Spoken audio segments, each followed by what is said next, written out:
the proceedings in real time via technological means. In the event that we aren't able to do so, despite best efforts, we will post on the City of Medford or Medford Community Media websites an audio or video recording, transcript, or other comprehensive record of proceedings as soon as possible after the meeting. The meeting can be viewed through Medford Community Media on Comcast Channel 22 and Verizon Channel 43 at 6 p.m. Meeting of the Medford School Committee, virtual information, 5 p.m. Since the meeting will be held remotely, participants can log in or call in by using the following link or call-in number. One of the numbers is 1929-205-6099. Please enter meeting ID 994-7939-4090 when prompted. Additionally, questions or comments can be submitted during the meeting by emailing medfordsc@medford.k12.ma.us. Those submitting must include the following information: your first and last name, your Medford street address, your question or comment. And Member McLaughlin, if you could take the roll.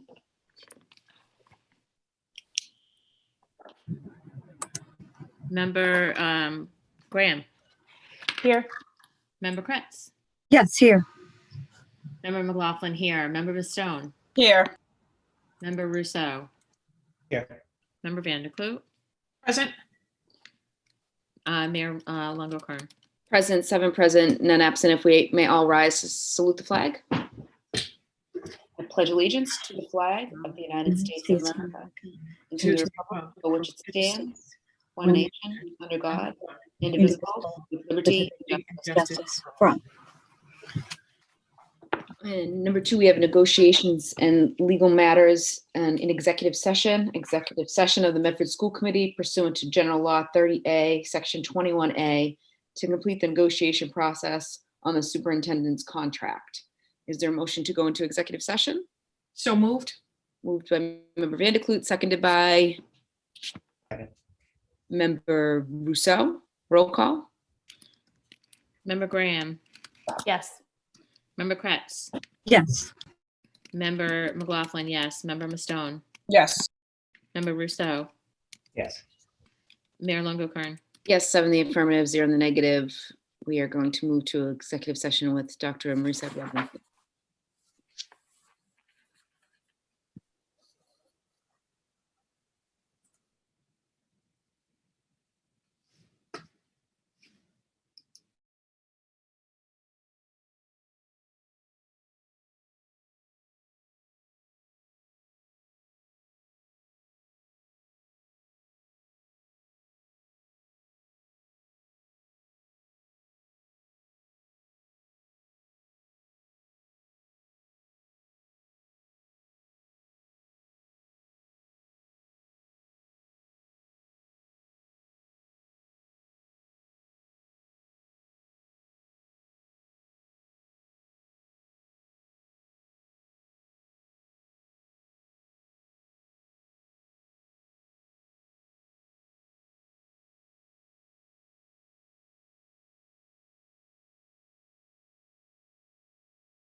Thank you, everybody, for your patience. I know we're a little bit over schedule from our executive session.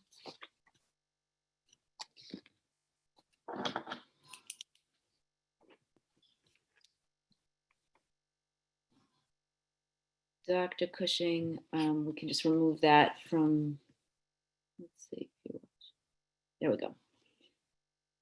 We're going to move on to number 2, approval of minutes from the February 8th, 2021 regular school committee meeting. Is there a motion for approval?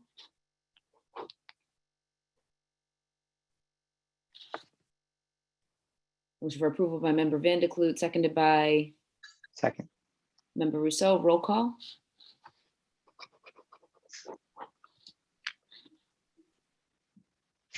Member Graham, Yes.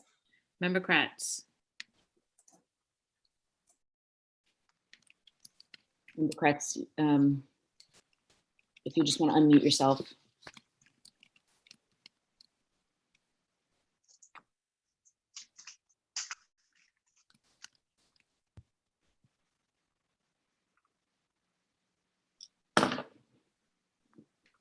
Member Kratz, are you there? I'm trying to put it on gallery to see if I can see.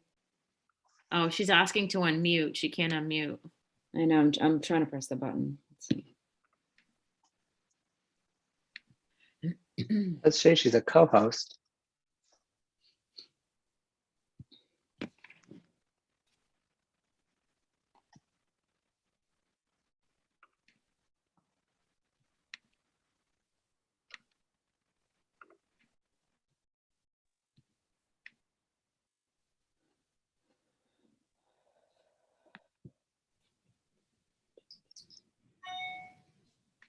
Oh, there we go.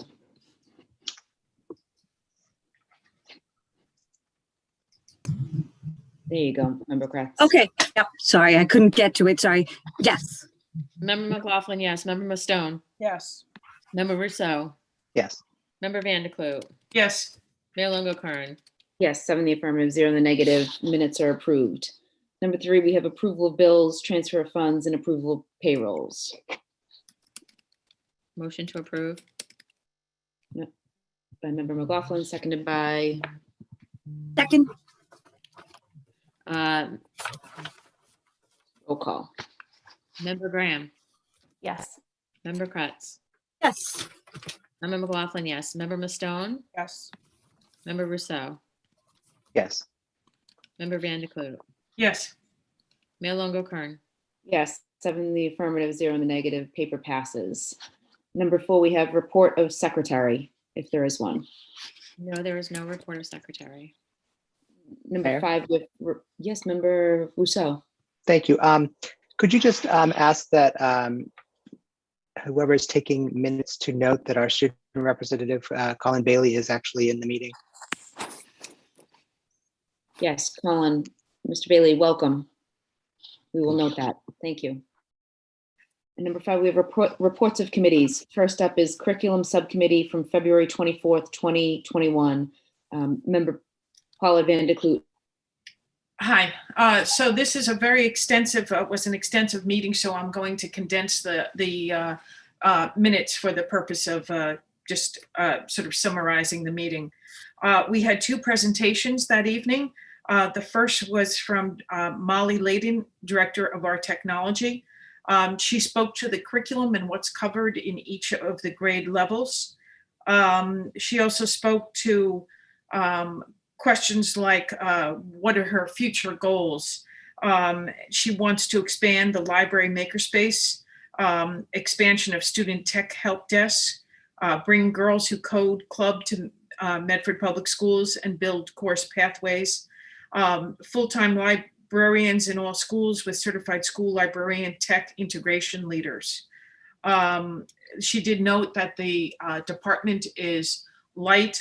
Part of that, of course, is due to the tragic death of a staff member. One of the things that she also spoke about was that computer skills, it's not just the computer classes, but also embedding skills within the curriculum across the board.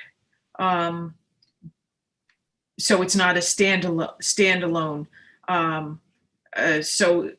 Example, writing on the computer, for example, using a slideshow to present a science project. Tech teachers had to teach proficiency with keyboards for MCAS, use it throughout the day, and now extremely important that everyone has a Chromebook.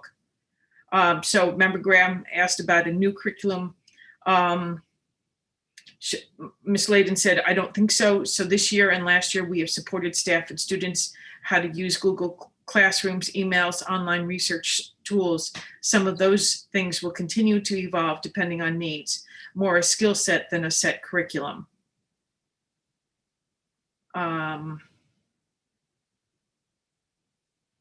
Ms. Layden talked about the influx of tech funding, which of course was a positive.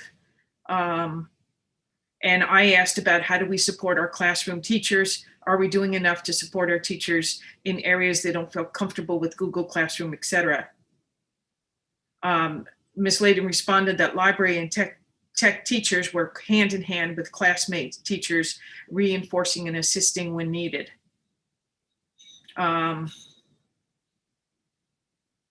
Again, she went back and talked about the library staff is stretched thin, and this of course has ramifications for what they can accomplish. So I would sum that up. I asked about the other things that that we need as a committee to be aware of for budget requests, and she said the ordered Chrome tables for kindergarten finally arrived, as did the document cameras for teachers. So those were very delayed in arriving, but they're finally here. Instructional labs will need upgrading for coding. We would look to build in a replacement budget for the future. Okay, the next presentation was by Dr. Riccadelli, who spoke to us about the world language curriculum. Much of this discussion really focused on the middle school level and whether French should be added as an option. There's a great deal of interest. I think one of the points which I saw some level of where it wasn't fully decided is Dr. Riccadelli was suggesting that it would start off with grade 6 next year to offer French. She suggested that we have staff who's already able to speak French, but I know that there was also expressed by Member Graham an interest in having that extended at least into grade 7 and possibly grade 8. We adjourned at 5:30. Motion to approve. Motion for approval by Member Rousseau, seconded by Second. Member Kretz. Roll call.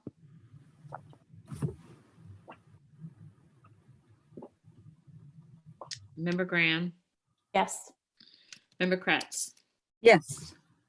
Member McLaughlin, yes. Member Mastone, Yes. Member Rousseau, Yes.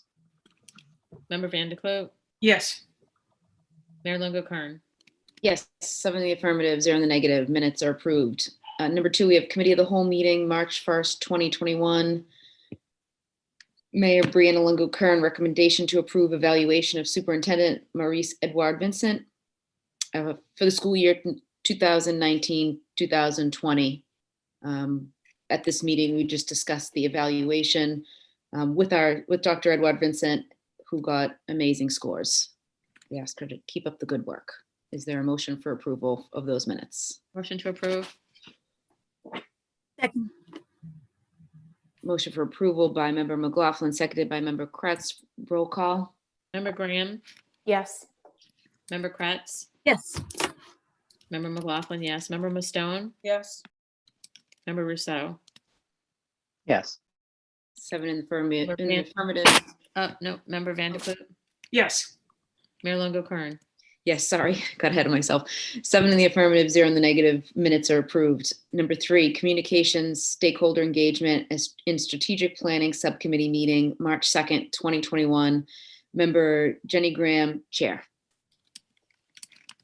Hi, thanks.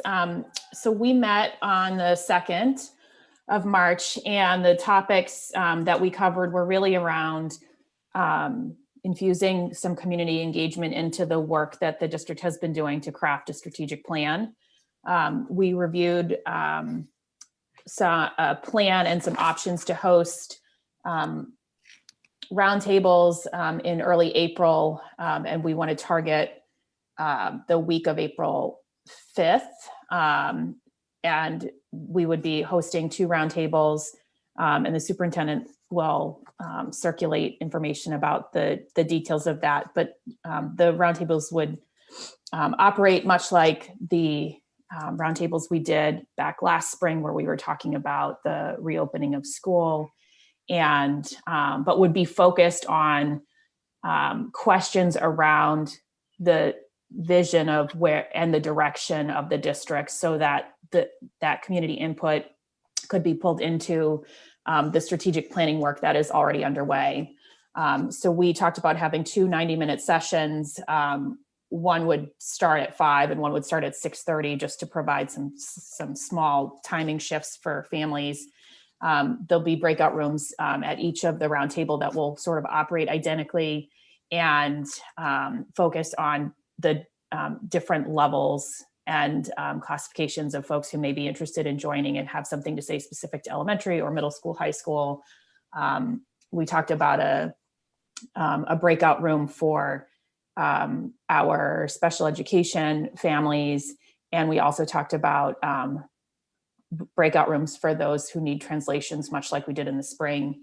In thinking about all of that, I would also suggest that we have one for teachers, because they'll be critical to whatever strategic plans are put into place. So at the meeting, we talked about the sort of structure of the roundtables that would occur. And then we talked about a survey that the district would send out at the conclusion of the roundtable in late April, so that we collect even yet more information from the families in the community about the strategic plan, so that, you know, attendance at the meeting is not a requirement in order to provide input on the overall information that we are looking to see as part of the strategic plan. And then from there, the administration will take all of that information and assimilate it with much of the work they have been doing and has been underway for over a year now, although halted by the pandemic, with still a goal that we will look at that strategic plan in detail in June of this year, so that we can begin to implement and execute against it. So again, the roundtables will be sort of penciled in for the week of April 5th, and the communication subcommittee meeting that's scheduled for that week will be canceled, so that we can make space for the roundtables. And then the survey draft will go out as somewhat contingent on some of the initial feedback from the roundtables, and then we'll go out around April vacation and have a couple week turnaround time for folks to think and respond. That's it. To approve. Wonderful job. Motion for approval by Member McLaughlin, seconded by Second, Member Kretz. Roll call. Member Graham, Yes. Member Kretz, yes. Member McLaughlin, yes. Member Mastone, Yes. Member Rousseau, Yes. Member Vanderklut, Yes. Mayor Longo Kern. Yes, 7 in the affirmative, 0 in the negative. Minutes are approved. Next, we have number 4, Building and Grounds Subcommittee meeting, March 3rd, 2021. Member Kathy Kretz, who is the chair. Member Kretz. Yes, I'm also going to summarize my meeting minutes. So I've condensed them to just about 2 pages. I'll be brief as I can be. We had a building and grounds meeting on March 3rd. One of the topics we discussed was the high school generator. I shared the specs with everybody via email. We received the specs from Gone Green. The total estimate is $186,925. John McLaughlin informed the committee, it's very important we replace the generator. There are 2 generators at Medford High School, one in the front and one in the back of the building. The one on the vocational side is the one that failed. If we had a power event in the winter, we could have problems with the pipes freezing. We got an update from John McLaughlin after the meeting. He shared an email with us. He spoke to the contractor about the life expectancy of the spec that we got for the new generator. It's going to be 20 years with proper maintenance. Mr. Murphy informed us he met with procurement officials last week regarding the need to go through bidding process for the repairs. The generator is a capital expense and not an operating cost. Mr. Russo and Ms. Vanderklut expressed, while we have to struggle with priorities, we don't want to be in a situation where the pipes could burst. We want to avoid the huge emergency costs. There was a vote taken on the floor. I motion to consider the generator as a high priority item at the upcoming committee of the whole meeting on March 22nd. It was seconded by Paulette Vanderklut. All in favor, and the motion passed. So I just, Mayor, I just wanted to know, do we need to take that motion on the floor this evening, or will that be okay for the committee of the whole meeting? You can take the vote on the floor, just to confirm. Okay, so I motion to consider the generator as a high priority item at the upcoming committee of the whole meeting on March 22nd. Second. Motion for approval by Member Kretz, seconded by Member Rousseau. Roll call. Member Graham, Yes. Member Kratz, Yes. Member McLaughlin, yes. Member Stone, Yes. Member Rousseau, Yes. Member Vanderklut, Yes. Mayor Longo-Kern. Yes, 7 in the affirmative, 0 in the negative. Paper passes. Thank you. After we revisited the discussion about the Medford High School entrance, there were 3 separate projects we talked about: ramp at the front of the high school, sign, and beautification. We had a well-thought discussion about the high school ramp. Everyone in attendance shared feedback. The project is a capital project, and it will require a structural engineer to do the drawings to get an idea of the scope of the project. To make the ramp ADA compliant is very expensive. Mr. Kles Andresen, who is an architect and parent, let us know legally we either leave it as is or do the whole project. Mr. Murphy stated it would be best if we brought forth a suite of recommendations, including the front entrance, the generator, and more to the committee to discuss. As also, this may need authorization from the city on some improvements. Next, we discussed a sign for the Medford High School entrance. Last year, Chris Donovan, parent, shared an idea of a picture idea he had for a sign of the 50th birthday celebration. I mentioned it would be a great idea if the vocational students could assist with the sign in either one of the shops, metal fabrication or robotic shop, with their laser plasma cutter. Mr. Cushing shared another idea with Groton Dunstable. They have a mesh banner that would be a cost-effective for us. It would beautify the building in a short term and allow us to continue with the improvement of the front entrance. Dr. Edouard Maurice remarked, with so much concrete, there are opportunities to add enhancements. She pointed out it's difficult to know where the front of the school is. Whatever the wording could be, we could work with the vocational students. The picture that was shared does show a true front entrance, an official main entrance. Even if it would be the short time, a new sign, landscaping would be the superintendent's recommended priority. Dr. Edward Maurice did a check-in with Mr. Fallon while we were in the meeting, and the vocational student shops do have a machine that would make the sign doable. Mr. Fallon will figure out a cost and give us an estimate. There was another vote taken on the floor. Mr. Vanderklut motioned to contact Mr. Fallon to get a price on these improvements. Also, she would like to get the cost estimate of the banner for the front. Exploring the front entranceway banner on the side building. It's behind the theater where that concrete section expands. So at this time, I am making that motion on the floor this evening so that we can put those estimates forth. Can you please restate the motion, Member Kretz? Yes, okay, yeah, no problem.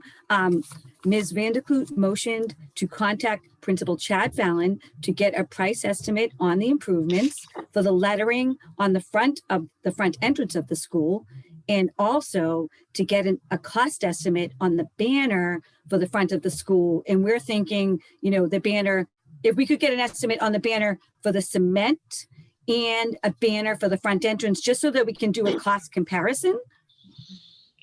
Okay, if I may just comment on that, I can't support a banner as a way to welcome our 9th through 12th grade class. We're hoping to get this before the start of the new school year, and I truly feel that we need a real sign as a way to welcome our students back to school. I don't think a banner will do it, in my opinion. And I know we were able to come up with the $816,000 that was left over from the science labs, as well as I think it was $112,000 from the old boiler project.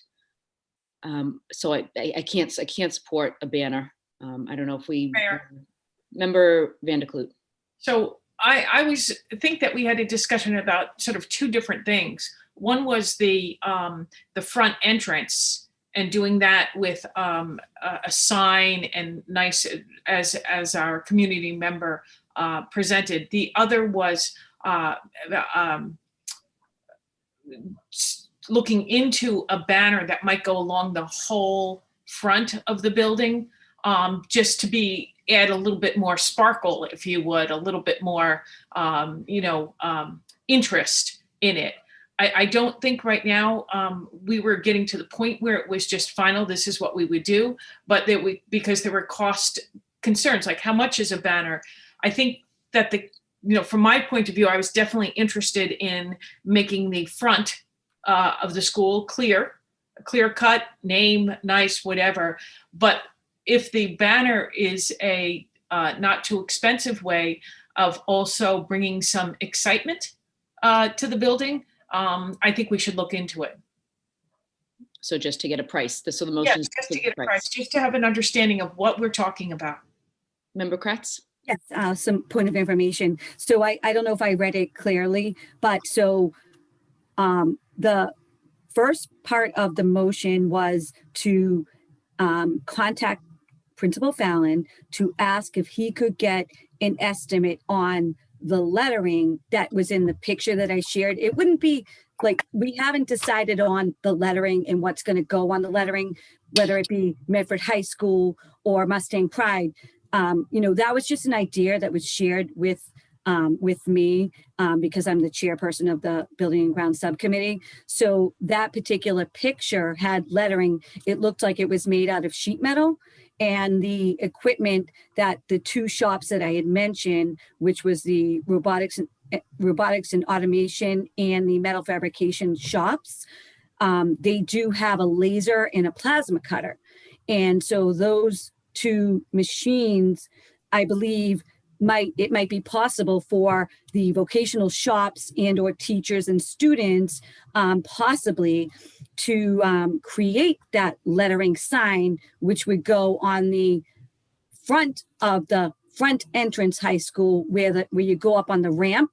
And then the idea that Mr. Cushing was sharing with us had to do with the large concrete section that is behind the Karen Theater.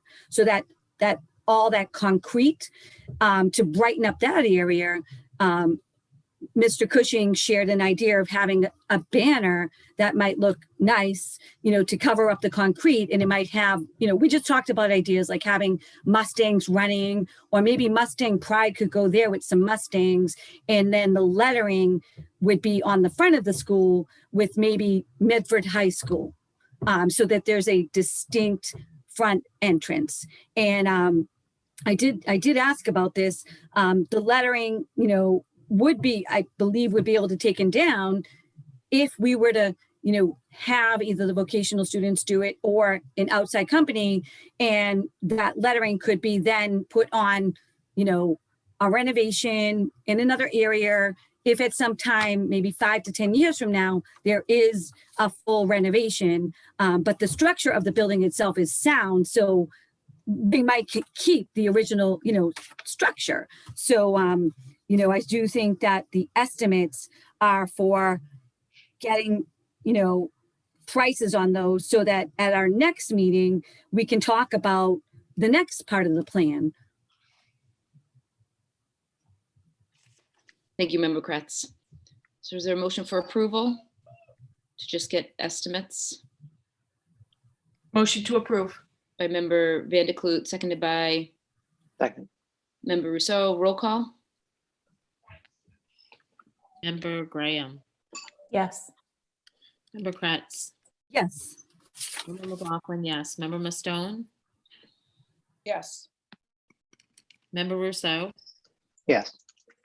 Member Van de Kloot, Yes. Mayor Longo Kern. Yes, 7 in the affirmative, 0 in the negative. Paper passes. Number Thank 6, you. community participation. Public participation emails, questions, or comments can be submitted during the meeting by emailing medfordsc@medford.k12.ma.us. Those submitting must include the following information: your first and last name, your Medford street address, your question or comment. Member Van de Kloot. Yes, there were 4 altogether.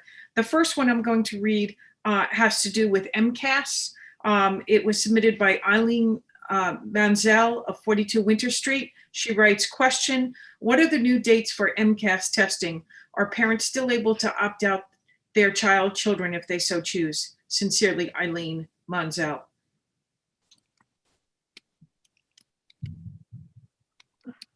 Dr. Cushing? So we actually just received the commissioner's update today, just a little while ago, that testing for grades. Let me pull it up here actually, because it literally just came in. The testing for MCAS for grades 3 through 8 testing schedule has been postponed. The updated tentative testing windows for grades 3 through 5 have been changed to Monday, May 10th through Friday, June 11th. For the tests in ELA, mathematics, science, technology, engineering. Testing dates are still yet to be determined for grades 6 through 8. That just came in this evening. As far as opt-out, there's no official opt-out, but we had said earlier, DESE doesn't allow an opt-out, but we had said earlier that the best way for parents to let the educators know, the principal know, is to submit an email and reach out. But I also want to allow Ms. Galusi to speak, if that's okay with the chair. Absolutely. Ms. Galusi? Dr. Cushing pretty much covered everything. He reflected the new dates. The elementary principals had already set their MCAS schedules for April, and I believe had communicated those with families. So we're now back to the drawing board for May, and once those dates are finalized, we'll be reporting that out. Dr. Cushing also mentioned that if there are families, since as of right now, there is no remote option to take the MCAS, at least at the elementary level, with those first dates being the ones shared. If there are parents, especially in the remote learning academy, that do not wish to have their students come to school to take MCAS, then they need to send an email to the school principal. I hope that's helpful. Thank you, Ms. Galusi. Next email, please. There are 3 more emails regarding the Columbus School. Is it, Mayor, do you wish me to read them now?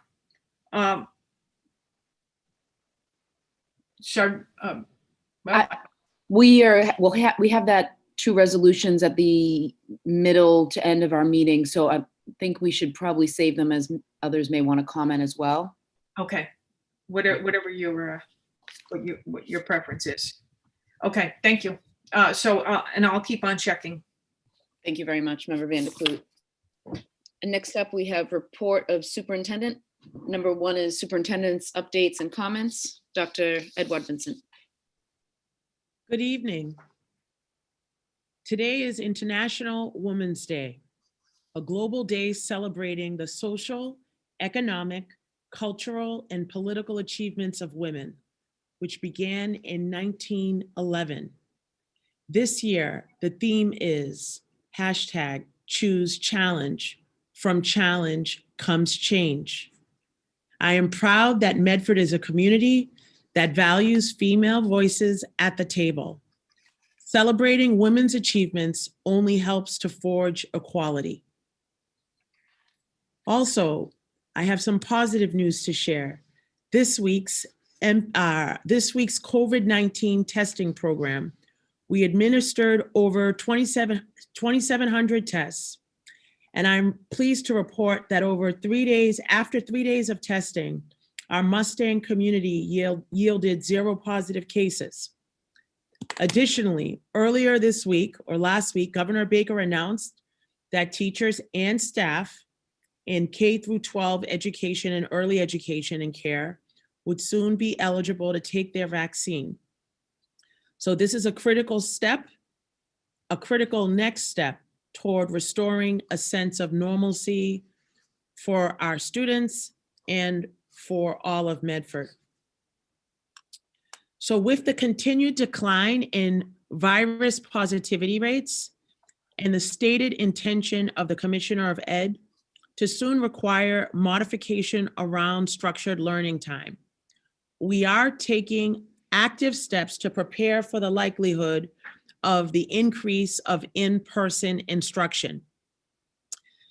This effort toward restoring more normalcy is an important step in helping our students to prepare for next school year.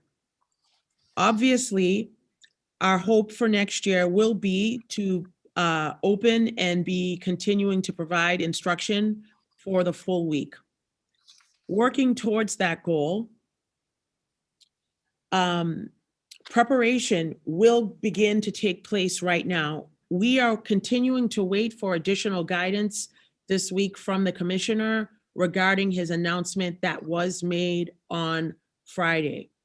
The focus would be to start with elementary schools and eventually stagger that out 6 through 12. This week, we have a time-sensitive request that we asked of the parent community of students that are in grades 6 through 12 that we are asking that you would confirm which cohort your child is in by this Friday, March 12th. There is an exception for remote learning due to COVID-related circumstances. However, we do need to have accurate accounting of which cohort students are involved in. And so in-person attendance for all students in grades 6 through 12, starting effective next Monday, March 15th. And again, your identification of which cohort you are in and your participation in extracurricular activities will be contingent upon the adherence to the in-person attendance and scheduling expectations for your cohort. So this week, or this past week, I should say, on Thursday, we had the opportunity to hear from our elementary students, parents, caregivers, and members of our staff at the elementary levels regarding their expectations this year and their expectations for next year. It was a wonderful conversation. Many members of the school committee were able to join different portions of the listening sessions that took place. So thank you, school committee members, for your support and attendance last week. I would like to remind everyone that tomorrow, March 9th, we will be holding another listening session for our middle school students and a similar session on Thursday, March 11th, for our high school students. We will be having similar listening sessions for all of our cohorts, A, B, C, and D, and we would like to provide our seniors with an opportunity to be able to share their specific concerns as seniors. So March 11th, this Thursday, we want to hear from you. Translation will be available both tomorrow and on Thursday in the following languages: Portuguese, Spanish, Haitian Creole, and Arabic. Closed captioning is also available. I would like to take this opportunity to thank DA Marion Ryan and her amazing staff of assistant DAs. Alia Khalidi, Doug Cannon, Catherine Folger, Adrian Lynch, Tom Ralph, Tom Brandt, Beth Dunnigan, Alice Casey, and DA Ryan's press director, Megan Kelly, for their important presentation on racial equity, anti-bias, and white privilege for our teachers and staff. These difficult conversations need to be had in order for our community to be more unified. I appreciate District Attorney Ryan's leadership on these issues as we continue to move forward together. I have some wonderful news to share. Math Counts. It provides engaging math programs to middle school students of all ability levels to build confidence and improve attitudes about math and problem solving. For only the second year, Medford's club participated in the Math Counts math competition, a national middle school math competition. I am pleased to announce that Adrita Samant, a 7th grade student at the Andrews Middle School, finished in 6th place in the Math Counts Chapter Invitational. By doing so, she has qualified for the state rounds of the competition that will take place in 3 weeks. This competition began with a total of 2,000 students from all over Massachusetts. Only 300 students qualified for the Chapter Invitational, out of which Adrita is one of only 45 students who have qualified for the State Invitational. So I just want to say congratulations to you, Adrita. Make us proud and try your best. We're very happy that you made this great accomplishment, and I look forward to hearing how the competition goes. Believe it or not, almost a year ago, Wednesday, March 10th, it's going to mark the 1-year anniversary that Governor Baker issued a lockdown to stop the spread of the mysterious COVID-19 virus at the time. Believe it or not, it's already been a year. There was so much that was unknown then. We all assumed we'd be back to our regular schedules after a few weeks. Obviously, that did not happen. All of us have been affected in some way by the virus, whether medically, financially, educationally, and/or socially. With the advent of the vaccine, we do see normalcy returning soon. However, we must continue to wear our masks, social distance, wash our hands, and most importantly, work together. As I have always said, we are one district, one Medford. As we move forward in our uncertain world, the Medford Public Schools remains dedicated to providing a safe, equitable, and consistent education for all of our students with a strong focus on social emotional health. So later today, coming up, you're going to hear an update from our nurse, Tony Ray, on what's happening with COVID-19. And then after that, I will be announcing our poetry winners. So that is to come, our Unity poem. And I'm really excited to recognize the students that were selected, and they will be sharing their poems with us this evening. So thank you, and those are my remarks for the day. Thank you, Mayor? Dr. Edward Vincent. We have Member McLaughlin, then Member Vanderklut. Thank you. Thank you, Dr. Edward Vincent, for this update. I have a question on the confirming the cohort by this Friday for the grades 6 through 12.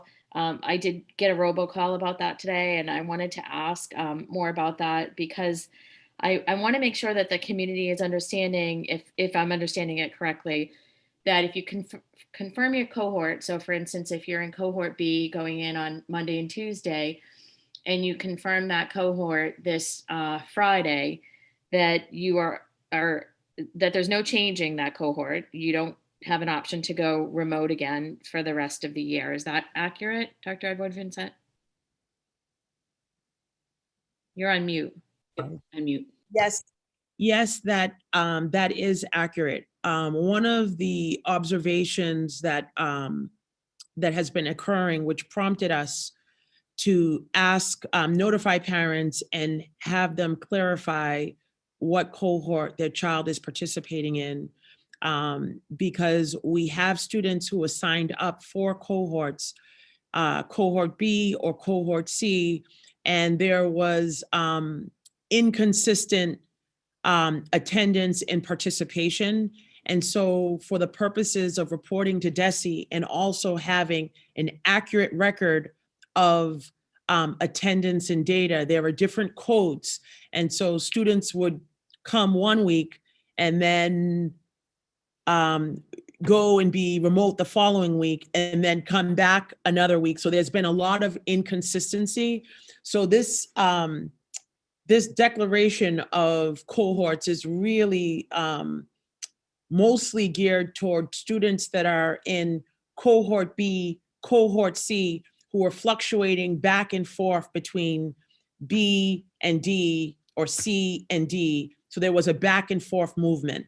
And that was, the amount of movement was concerning because we're trying to keep accurate attendance records, and we need to be able to plan accordingly. And even from instructional perspectives where the teachers were expecting a cohort to be one size and there were X amount of students one week, and then the following week, you're left with very, very small numbers of students. And they said, you know, this particular week, I'm going to be a fully remote student. So there was too much fluctuation going back and forth, and we truly needed to have consistency and parents to also be notified and aware that this fluctuation was taking place.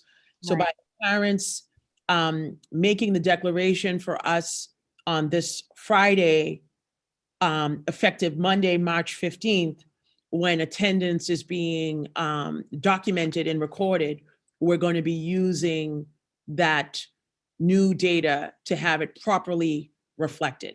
Thank you. May I, Mayor? Member McLaughlin, yes, then Member Van de Kloot, and I think Dr. Cushing had his hand up.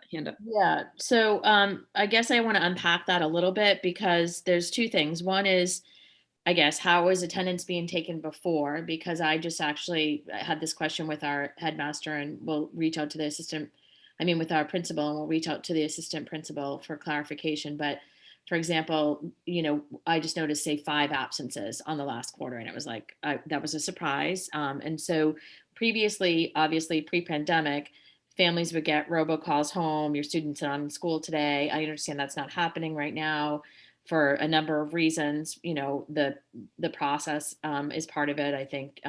So if I'm understanding correctly, the way that attendance is happening now, it's a period attendance. So whether you attend an individual period. So that's the first part of the question for the unpacking. And the second part of the question is that looking towards the commissioner's new mandate, for lack of a better word, of students going in person in April 5 days a week, does that mean that cohorts that were currently in person will be required to go 5 days a week if they were at 2 days a week, or if they are at 2 days a week currently? Can you say the third part, if they're at 2 days a week currently?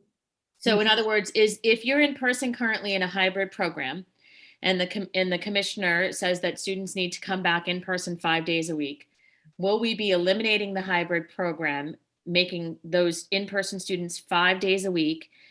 So therefore, whatever decision parents make Friday, February 12th is going to be essentially not necessarily a hybrid, but an all or nothing at some point, 5 days or no days. Is that accurate? Once it is in place, once we receive the final guidance, because Friday evening's decision from the board meeting, we were watching it in real time, as were most people, when that came forward. So once we get to the high school level, it will be the 5 days a week. Right. I have, Only the high school that is making the commitment, is that accurate? For this Friday, the 12, grade 6 through 12, I mean. yeah, so we still need, because the fluctuation was from an accounting perspective of being able to know who's supposed to be in the building and who is not. It took a lot of time to set up the schedule, to set up the cohorts, to try to keep the numbers manageable. And the flip-flopping that was taking place, it just wasn't being done in a consistent, from an operational perspective, it was very difficult with accountability, I would say, even if they were showing up online. And so again, from accurately documenting the attendance, knowing who's in the building, who is not in the building. And again, parents also saying my child's in school, cohort B or cohort C, but that not happening on a consistent basis as well. And Dr. Cushing or Mr. Murphy, either of you could speak to the need to have this clearly documented. So one of the things too is we've known for about a week and a half to 2 weeks Yeah. that the Member McLaughlin, then do you have some? Yeah, just a point of privilege, if I might first. So I appreciate that, Dr. Edward Vincent, and I just want to clarify so that we don't have to spend a lot of time talking about the need for the consistency, because I do very much understand that, and I very much understand the attendance protocol that needs to be put in place and the issues with flexibility, not having the flexibility so that there's accountability. What I don't think is necessarily made clear to families, and what I want to ensure is made clear to families and caregivers, is that choosing in person, is not just choosing in person 2 days a week. It is leaving the option open for your 5 days a week in person, because that's where we're headed based on what Desi was saying. So that part I feel like has not been made clear to families. And I think that that's really important, because it's not just a matter of, making a choice to go hybrid or full on or remote. It's, there's nuance there. And I think we have to really be able to articulate that to families in a way that is useful, so that they understand that if they're making a decision for 2 days a week, they are making a decision for full-time in person as well, based on what Desi is currently recommending. And again, it may be staggered. I understand that we won't all be coming back potentially all at once, but that needs to be made fully clear. So thank you, Dr. Cushing, for letting me have that point of privilege. Thank you. Thank you, Member McLaughlin. Dr. Cushing, did you have anything you wanted to add? it's when we've known for about a week and a half, looking at where the commissioner was inferencing and the vote before the board. And so looking at the fact that we are probably going to be told at some point this week, there was the vote that he has the authority to do this now. All right, that has not been exercised yet, but we anticipate that on April 5th, we will be told that hybrid is no longer an option for elementary. And then at some point after that, hybrid will no longer be an option for the other grades moving forward. There's speculation as to the timetable, but there's nothing concrete at this time. And so in preparation for that, that move back to 5 days a week, what we were hoping to do is to get students into their cohorts, get them into the routine of coming in. We've tried to be amazingly flexible with students being able to go remote because of their health situations, family health situations, whatever it may be. But as we come back to some sort of normalcy, and I say that loosely, that we wanted to give our students that sense of commitment to the cohort days, realizing that moving forward, we might be pushing to 5 days. Now, remote is being left on the table at this time. We've been told that, but again, the vote on Friday gives the commissioner the power to remove these options as structured learning time at any point moving forward. And so I also defer to Mr. Murphy. He's been on the calls and been, if anyone wants to speak as well. Yes, I know this is coming up on our agenda, item number 5. So, Mr. Murphy, do you want to talk now or? No, I appreciate the teaser for item number 5, and I hope everyone stays tuned. And we'll try to keep it concise when number 5 does come around. Thank you. Mayor? Yes, Member Van de Kloot. So I do need to let you know that we received a letter on this topic. I can hold it until the presentation, if that would be preferable. Please, for number 5, that'd be great. Okay. Number 2, we just have a COVID-19 public health update and Medford Public School COVID-19 testing summary and update and vaccine update from Nurse Supervisor Ms. Tony Ray. And also Mr. Murphy's here to speak on this as well. Good evening, everyone.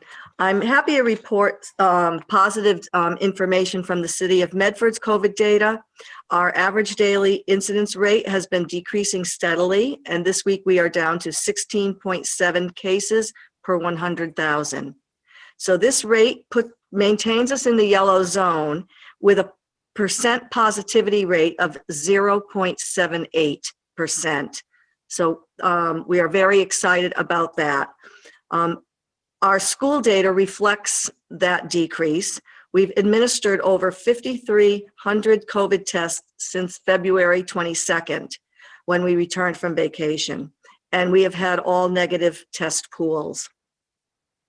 I'd like to thank all students and staff for their continued vigilance and adherence to the public health protocols of mask wearing, frequent hand washing, and maintaining the 6 feet physical distancing. And I'd also like to thank parents for supporting our efforts by keeping their children home when they are feeling ill and heeding the guidance that's provided by the school nurses for quarantine and isolation. Last week, Governor Baker announced that teachers may now sign up for vaccines at one of 3 sites, either a state vaccination site such as Fenway Park or the Danvers hotel sites, retail pharmacies such as CVS and Walgreens, and for some patients through their network healthcare providers such as Leahy Health. Veterans of the armed forces who are registered with the Veterans Administration may have opportunities to obtain a vaccine through their local VA programs. I'm reminding our school staff that at this time, the Medford Board of Health does not expect to receive a shipment of vaccine and therefore will not be able to vaccinate school staff at school. So I encourage everyone to access the state vaccination registration site at vaxfinder.mass.gov, the CVS site at www.cvs.com/immunizations, and the Walgreens site at www.walgreens.com/topic/promotion/COVID vaccine. Supplies are limited and wait times may be long. To enroll in the Veterans Vaccination Program for educators, please call 877-222-8387. Lastly, in preparation for a return to in-person learning, I am reassessing our PPE needs, and we will be placing orders for needed materials. Thank you. Thank you, Ms. Ray. Mr. Murphy, anything to add? Thank you, Mayor. Just a quick update from the laity in the public health realm. We've met twice with our bargaining partners as part of the Health and Safety Committee that was part of the MOA that the school committee approved in January. As part of that meeting, we've got an ongoing dialogue with our teachers union and now our paraprofessional union as well. And we're looking to identify, as we continue to have increased in-person instruction, what are the additional practice things that we need to tighten or where we need to be responsive with regard to concerns around COVID-19.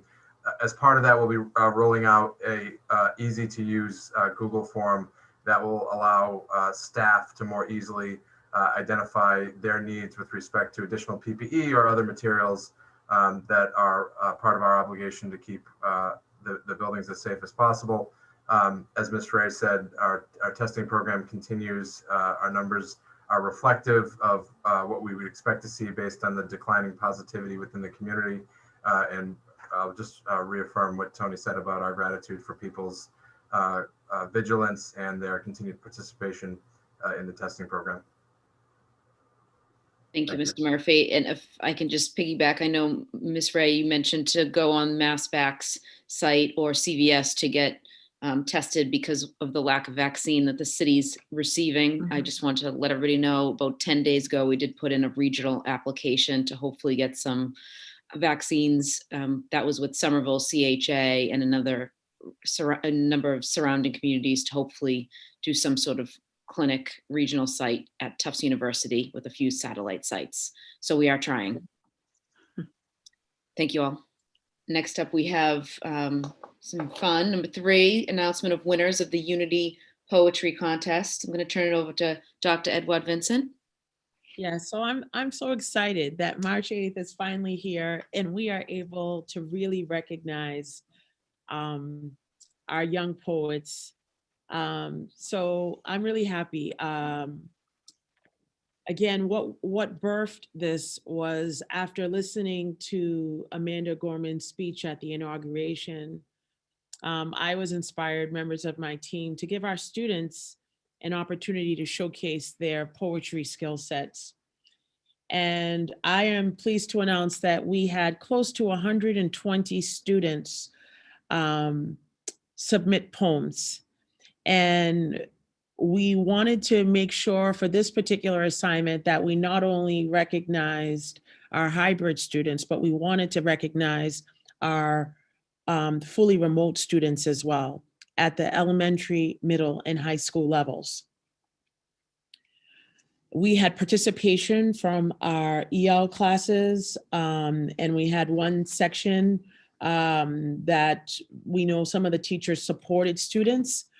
We also encourage students to create poetry in any format or language. And so we have a special video presentation today for us as well. So I'm happy to see that, share it with the larger community.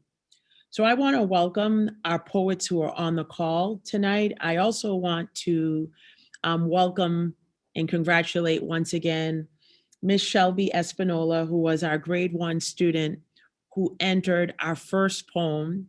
And she was from Mrs. Fargo's classroom at the Brooks School. And so I just wanted to recognize Shelby for being the first person to submit her poem.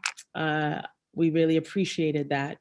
And then I want to recognize who our poetry students are. So this time in reverse order, starting at the high school, we're going to be hearing from Rakita BK, who's a grade 10 vocational student, remote. We're going to hear from Anna Casey, who is a grade 10 student at the high school on the hybrid side. At the middle school level, we're going to hear from Abdallah Abdelhamid, who is a 7th grade student from the McGlynn and is a remote student. And we're also going to hear from Kevin Azizi, who is a 7th grade student from the McGlynn, who is a hybrid student. We'll also hear today from Lyndon Wise, who is a 4th grade fully remote student at the Roberts Elementary School. And we're going to hear from Joe Hogan, our 4th grade student, also at the Roberts, who is a hybrid student. We will hear from Grace McLaughlin, who has provided us with a video, and she is part of our McGlynn hybrid program, and Ronaldo Pereira, who is a 10th grade student at the high school in our hybrid program. I do want to share with the team that as the poems came in with students' names on them, they were separated by whether the student was hybrid or if the student was remote. So we did separate them into those categories, but we removed the names of the poets. So we had help to score the poems, and I want to send a special thank you to Dr. Chiesa and our humanities team. We had Max Heinig helping. We had Doug Bowen Flynn helping. We had Miss Sanford from the high school also helping to score. We had Mr. Rich Trotter. We had members of our senior leadership team who looked at it. We had Miss Susie Weiss and Lisa Evangelista. And we did have other people who were looking and reading the poetry so that if you were at the secondary level, like if you were a high school staff person, you looked at elementary and middle school and the reverse. So we did not want people to be biased or pick students that they already knew the quality of work that they would do. So it really was done blindly. It was just based on how the poems touched the people who were judging and scoring. There were a lot of great poems, and I do want to say that because as part of the expectation, we really wanted to have poems that were about 10 lines long. So there were poems that were very, very beautiful poems, but some of them were significantly longer. And so in trying to be consistent that we had asked for it to be a certain length, those things were taken into consideration when they were being scored. I also want to thank CCSR because our winners will be receiving gift cards, Amazon gift cards, donated to the district from CCSR. And so we're very thankful for that. And we will be getting those gift cards out to the winners. I want to say they are $50 gift cards, I believe. So congratulations. And I hope you get some nice poetry books from Amazon or something fun that you all deserve. So I am going to have us do the poets. And Dr. Cushing, I'm going to need your support, but I was going to start with Rakita BK.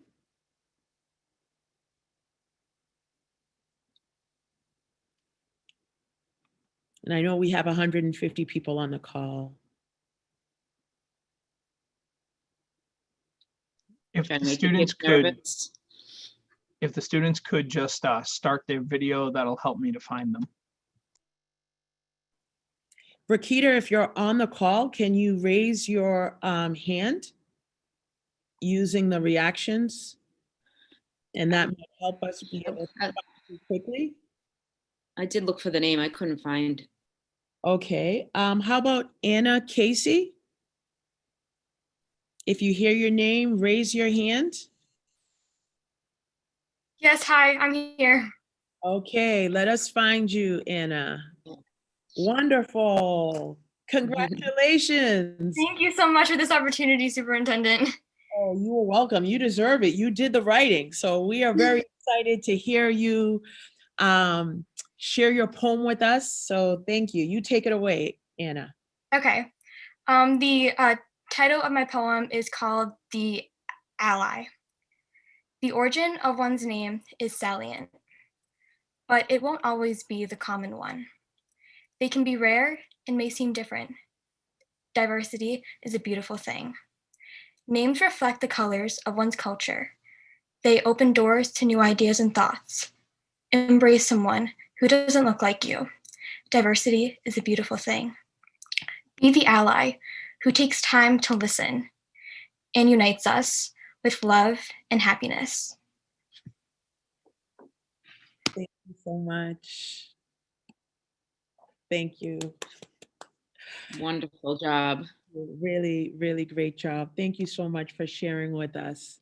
I know we have quite a few poets to go through, but thank you. And I know it takes a lot of courage to get up here and share your poem, but we appreciate it. I'm gonna see, is Abdallah Abdelhameen on grade 7 McGlynn remote? I am here.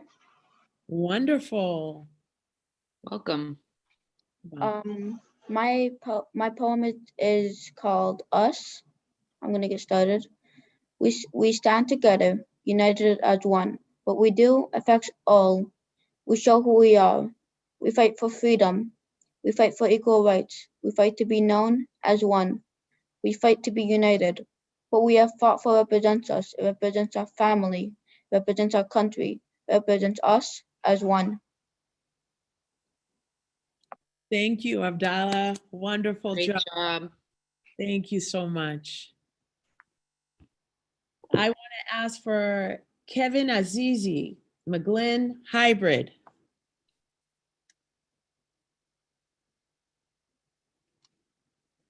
Do you see? I don't see the name. Do you? Raised hand. We need to unmute. Got it. Perfect. Oh, hello. Hi. Sorry for that. That was just a bit mistake there. Thank you so much for letting me do this. And thank you, Miss Superintendent. So the title of my poem is The Meaning of Unity. And it's like this. One person can do many great things alone, but there are still limits. And even a genius can't break those limits on his own. When we unite together, achieving great things becomes easier, because if ants wouldn't make colonies, they wouldn't be able to survive for long. They wouldn't have such great qualities, and their kingdom wouldn't be much strong. We gather to help each other, to learn from each other, to make friends and strong connections. Weak things become strong and smart together. That's a rule of the universe. And however big a problem can be, in order to solve it, unity is always the key. Thank you so much. Thank you. Thank you so much, Kevin. I'm going to ask for Lyndon Wise, grade 4, Roberts.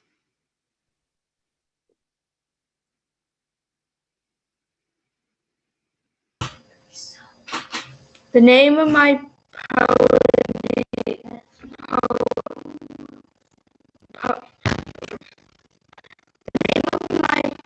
is called 12 Fractions of Stardust. Lyndon, can you? Is the whole. You're talking by yourself. Floating and waiting. Lyndon, Can you hear us? I got a shaky signal. Would you be able to say your poem one more time, Lyndon?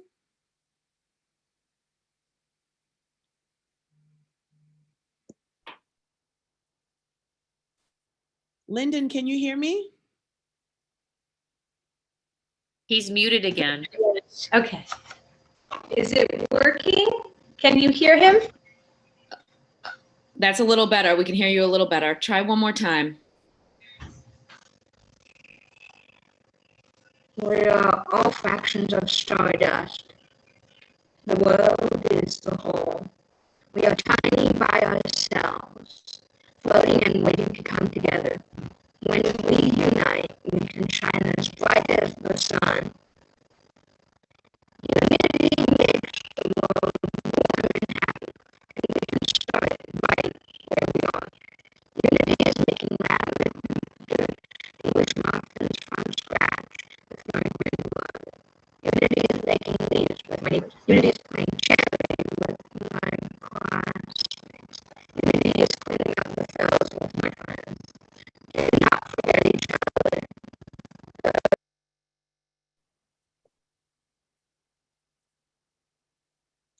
I heard the line, when we unite, we shine as bright as the sun. That was a great line. Thank you so much, Lyndon. Thank you, Lyndon. And I want to say that I know that Rakita BK is on the call. Rakita, if you can hear me, can you raise your hand so we can find you?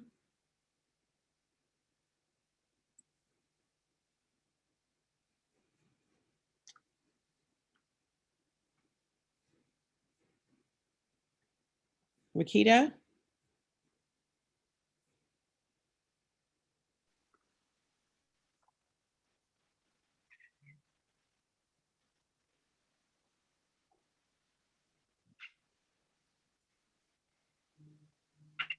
Yes, I'm here. Sorry. Okay.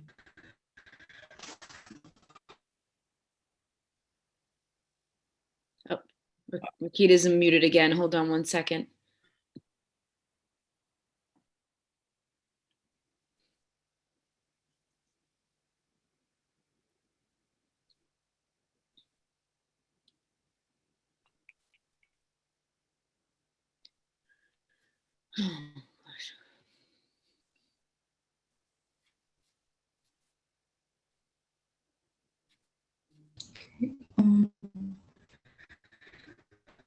Okay, can you try now, Rakita?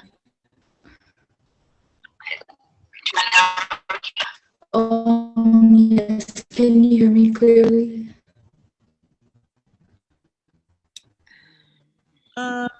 It's a little shaky.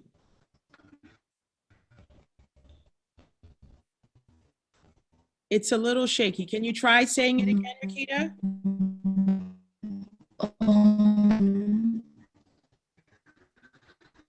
Can you hear me clearly?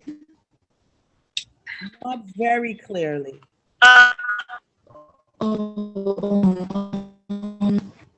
Okay, so try saying it. Sure. Can you guys I'll switch. So my internet connection isn't really the best, so please let me know if you guys hear like. We can hear you now. Okay. I hear you now. Yeah, thank you. I'll turn my camera off because my microphone doesn't really work when it's on. So first, I would like to start by talking about what motivated me to write my poem. So my motivation to write my poem was the deaths of George Floyd and Breonna Taylor. After I learned about their murders, I was devastated. I saw many people express their feelings about the situations and racism as a whole, but I myself didn't really had the chance to do anything to express how I was affected by the tragic events that happened. When I heard about the poetry contest, I saw it as an opportunity to express how I feel and to show that I cared about the importance of being there for each other when we are going through rough times. I care about the problems that are present in our world today, and that I care about the importance of unity. So here's a poem that's straight from my heart regarding the topic of unity. I can't breathe. Those 8 minutes, 15 seconds he spent in agony. Say her name, left untouched, pouring warm red. Those bitter minutes. Their throats dry, their silent cries, their wishes gone. This cruel reality. Freedom makes an appearance, but equality is still limited. Those fights against fear, those weepings for freedom, let's not let them go in vain. Let's finish building that world of love. Can we change this void into the world that they had dreamed of? My brothers and sisters from the city of waters and the land of tomorrow to the place of the great hill, help prevent the repeat of our clouded history, our strongest weapon against the storms of despair and inhumanity is our unity. Thank you. Thank you, Rakita. Thank you very much. Thank you very much. That was beautiful, Rakita. Thank you. I would like to now introduce Joe Hogan. Joe Hogan, grade 4, Roberts.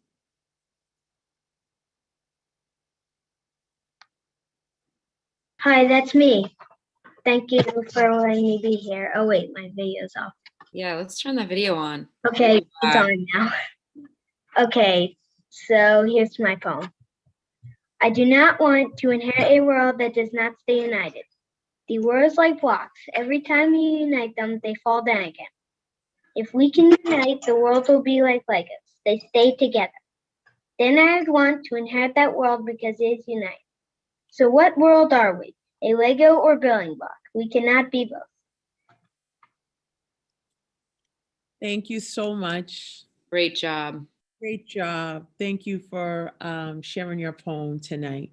I think we have Lyndon back. He's going to try one more time. Yes, thank you, thank you. Can you hear us now? A little bit Is better. it better? Give it a try, Lyndon. Is it?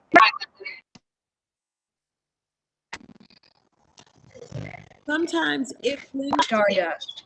if you turn the camera, I was going to say if you temporarily turn the camera off, sometimes that improves the audio, so we can hear Lyndon's words.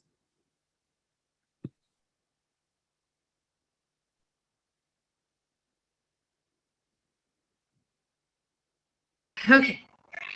Okay, go ahead. Get him now? Yes. Okay, go ahead. We are all fractions of stardust. The world is the whole. We are tiny by ourselves, floating and waiting to come together. When we unite, we can shine as bright as the sun. Unity makes the world warm and happy, and we can start right where we are. Using English muffins from scratch with my grandmother. Unity is raking leaves with my neighbors. Unity is playing cherry with my classmates. Unity is cleaning up the fells with my friends. Do not forget each other. The earth is still blooming with love. Wonderful. Thank you, Lyndon, Thank for you, coming Lyndon. back on and sharing with us. Thank you so much.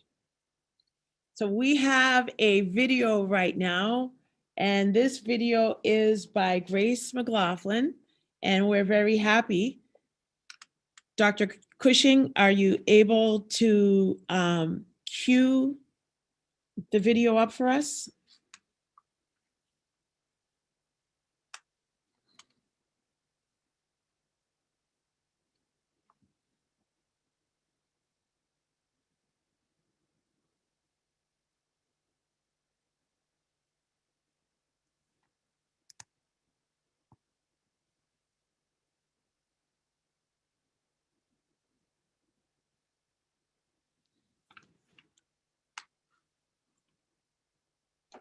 One moment, attempting to figure out the audio. Just one moment.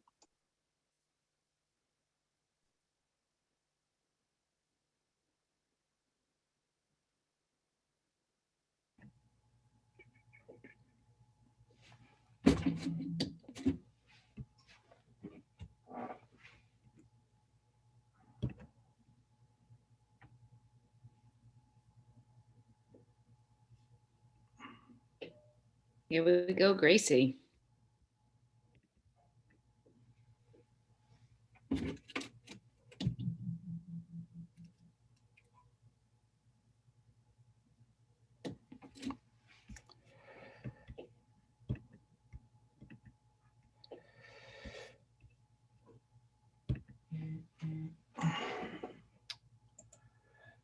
Madam Mayor, would you go on to another person while I fix the audio? Yes, so absolutely. Our next presenter is Ronaldo Pereira, and I do want to thank Mr. Paul Texera, who helped considerably in reading through our poems submitted by our EL students. So Ronaldo Pereira, and I believe there may be a few other students helping to recite that poem. Ronaldo, are you on the call? Yes, indeed I am. Yes, wonderful. I need my classmates. You need your classmates. Can you tell me the name of your classmates so we can find them? Mark Oli, Dakael, and Jeannie. Okay, Dakael Lemos. Yes. Okay, and Jeannie. Hi. Jeannie, okay.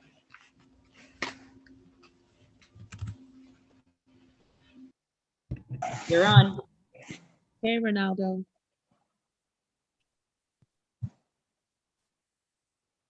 Good evening. First of all, I want to thank you, all of them.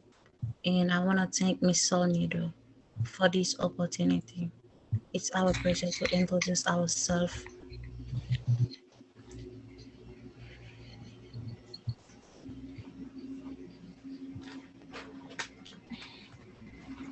One moment.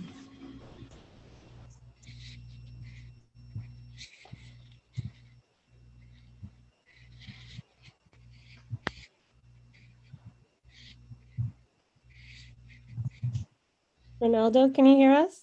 This is Miss Sunye. Oh yeah. All right, here you go. So you have, I will help you find the poem. We're not going to interrupt Superintendent because I think he's working on another technical aspect, but here is your poem.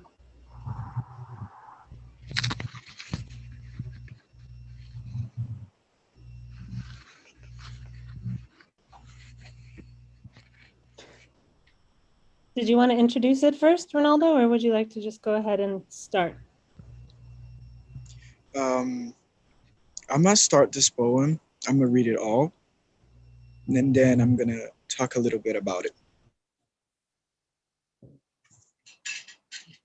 Okay, so face of the same face, brothers and sisters of very other age and race. We're all one, and we all come from, and we all return home to the same eternal place. So while I was writing this poem, I was with my classmates, and I didn't really know what the definition of unity was. So I looked for help, and my friends was there, and I saw all of the poems, and I was getting examples, and I see the theme of all of this unity is unity. So I took a little bit of everyone, and I wrote it. So you want to talk about a little bit, Jenny? So Ronaldo, why don't we have the people who wrote the lines of the poem help you read the poem one last time, and we'll let Jenny start.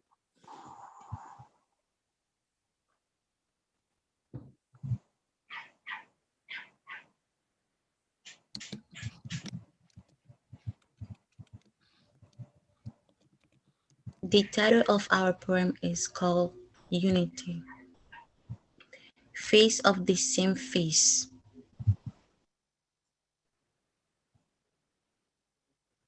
Go ahead, Mark.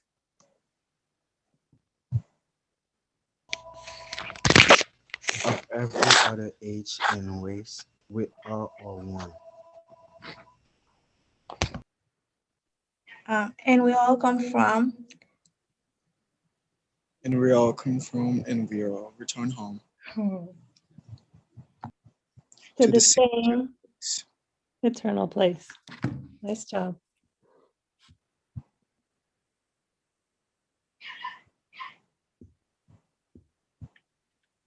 Amazing job. Beautiful, thank you. Thank you so much for that collaborative group effort.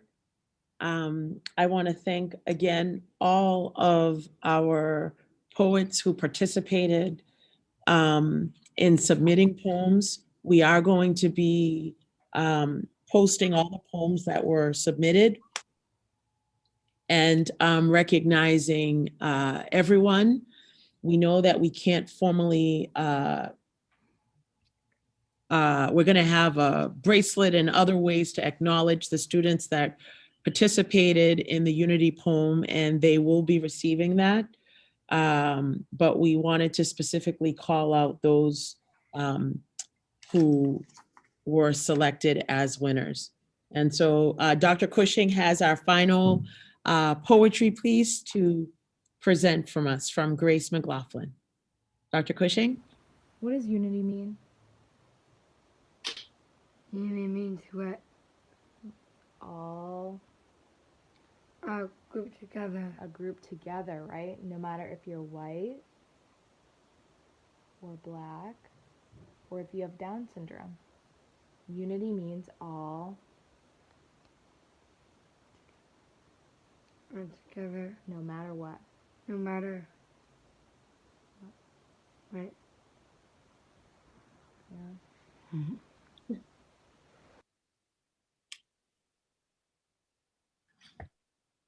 Thank you and congratulations. Beautiful, Gracie. Member Clute, did you have your hand up? No, I just, these were just great. I really, really like seeing them.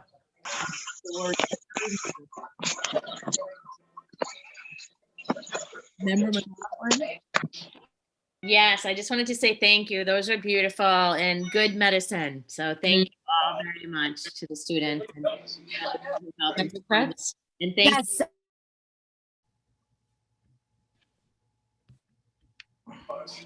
This is your turn. It looks like there's so much more room with all. I mean, it's empty. I never thought it was this big before. I couldn't believe it was more open way. You know, it's just.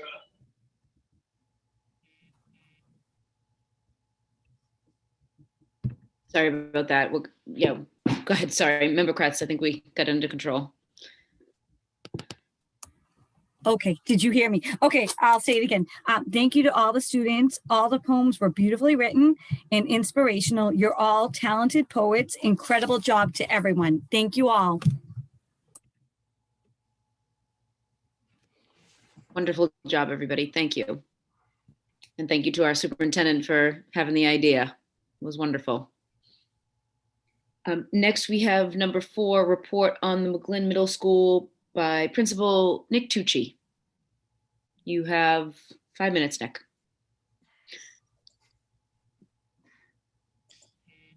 Hi, good evening, Medford School Committee. What a difficult act to follow. They're wonderful poets here in our Medford Public Schools communities. Great job, everyone.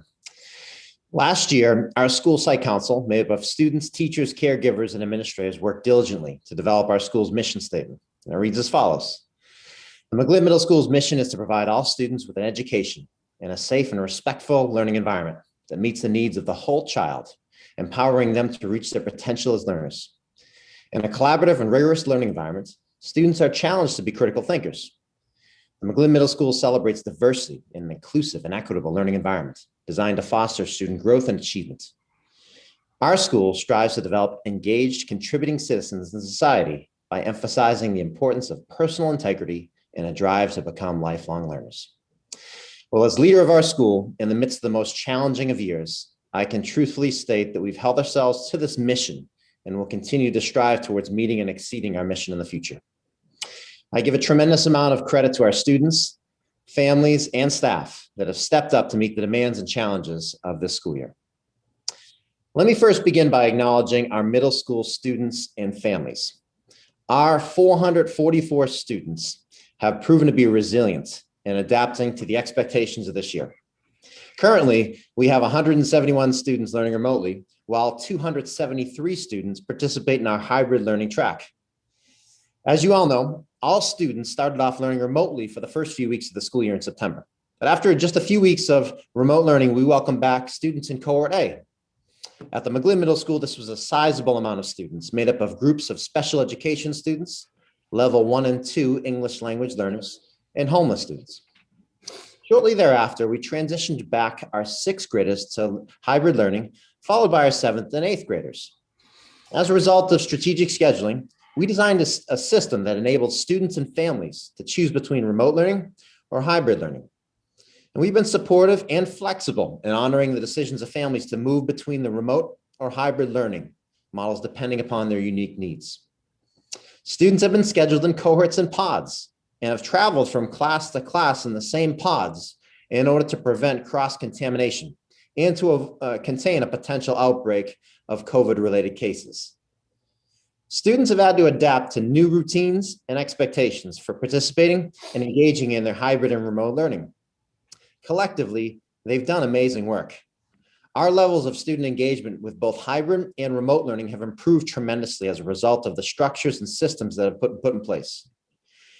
In fact, the number of students earning the distinction of being an honor roll student grew exponentially from first quarter to second quarter at the school as a result of the hard work by students, staff, and support of their parents and caretakers. I'd like to publicly thank the McGlynn Middle School parents, guardians, and caretakers for all their support of their children's education this year. More so than ever, we've been dependent on families to collaborate with us at the school to support their students' education. And we found our families to be very supportive of our efforts and willing to work with us to develop tailored action plans for students that might require interventions. I would be remiss if I didn't publicly thank the staff at the McGlynn Middle School for their dedication, flexibility, hard work, resilience, attention to detail, and care for our students. Educators have had to adapt to a significant evolution in the profession over the past year. And educators have engaged in countless hours of professional development to evolve as a practitioner to meet the needs of our students who are learning both in person and remotely.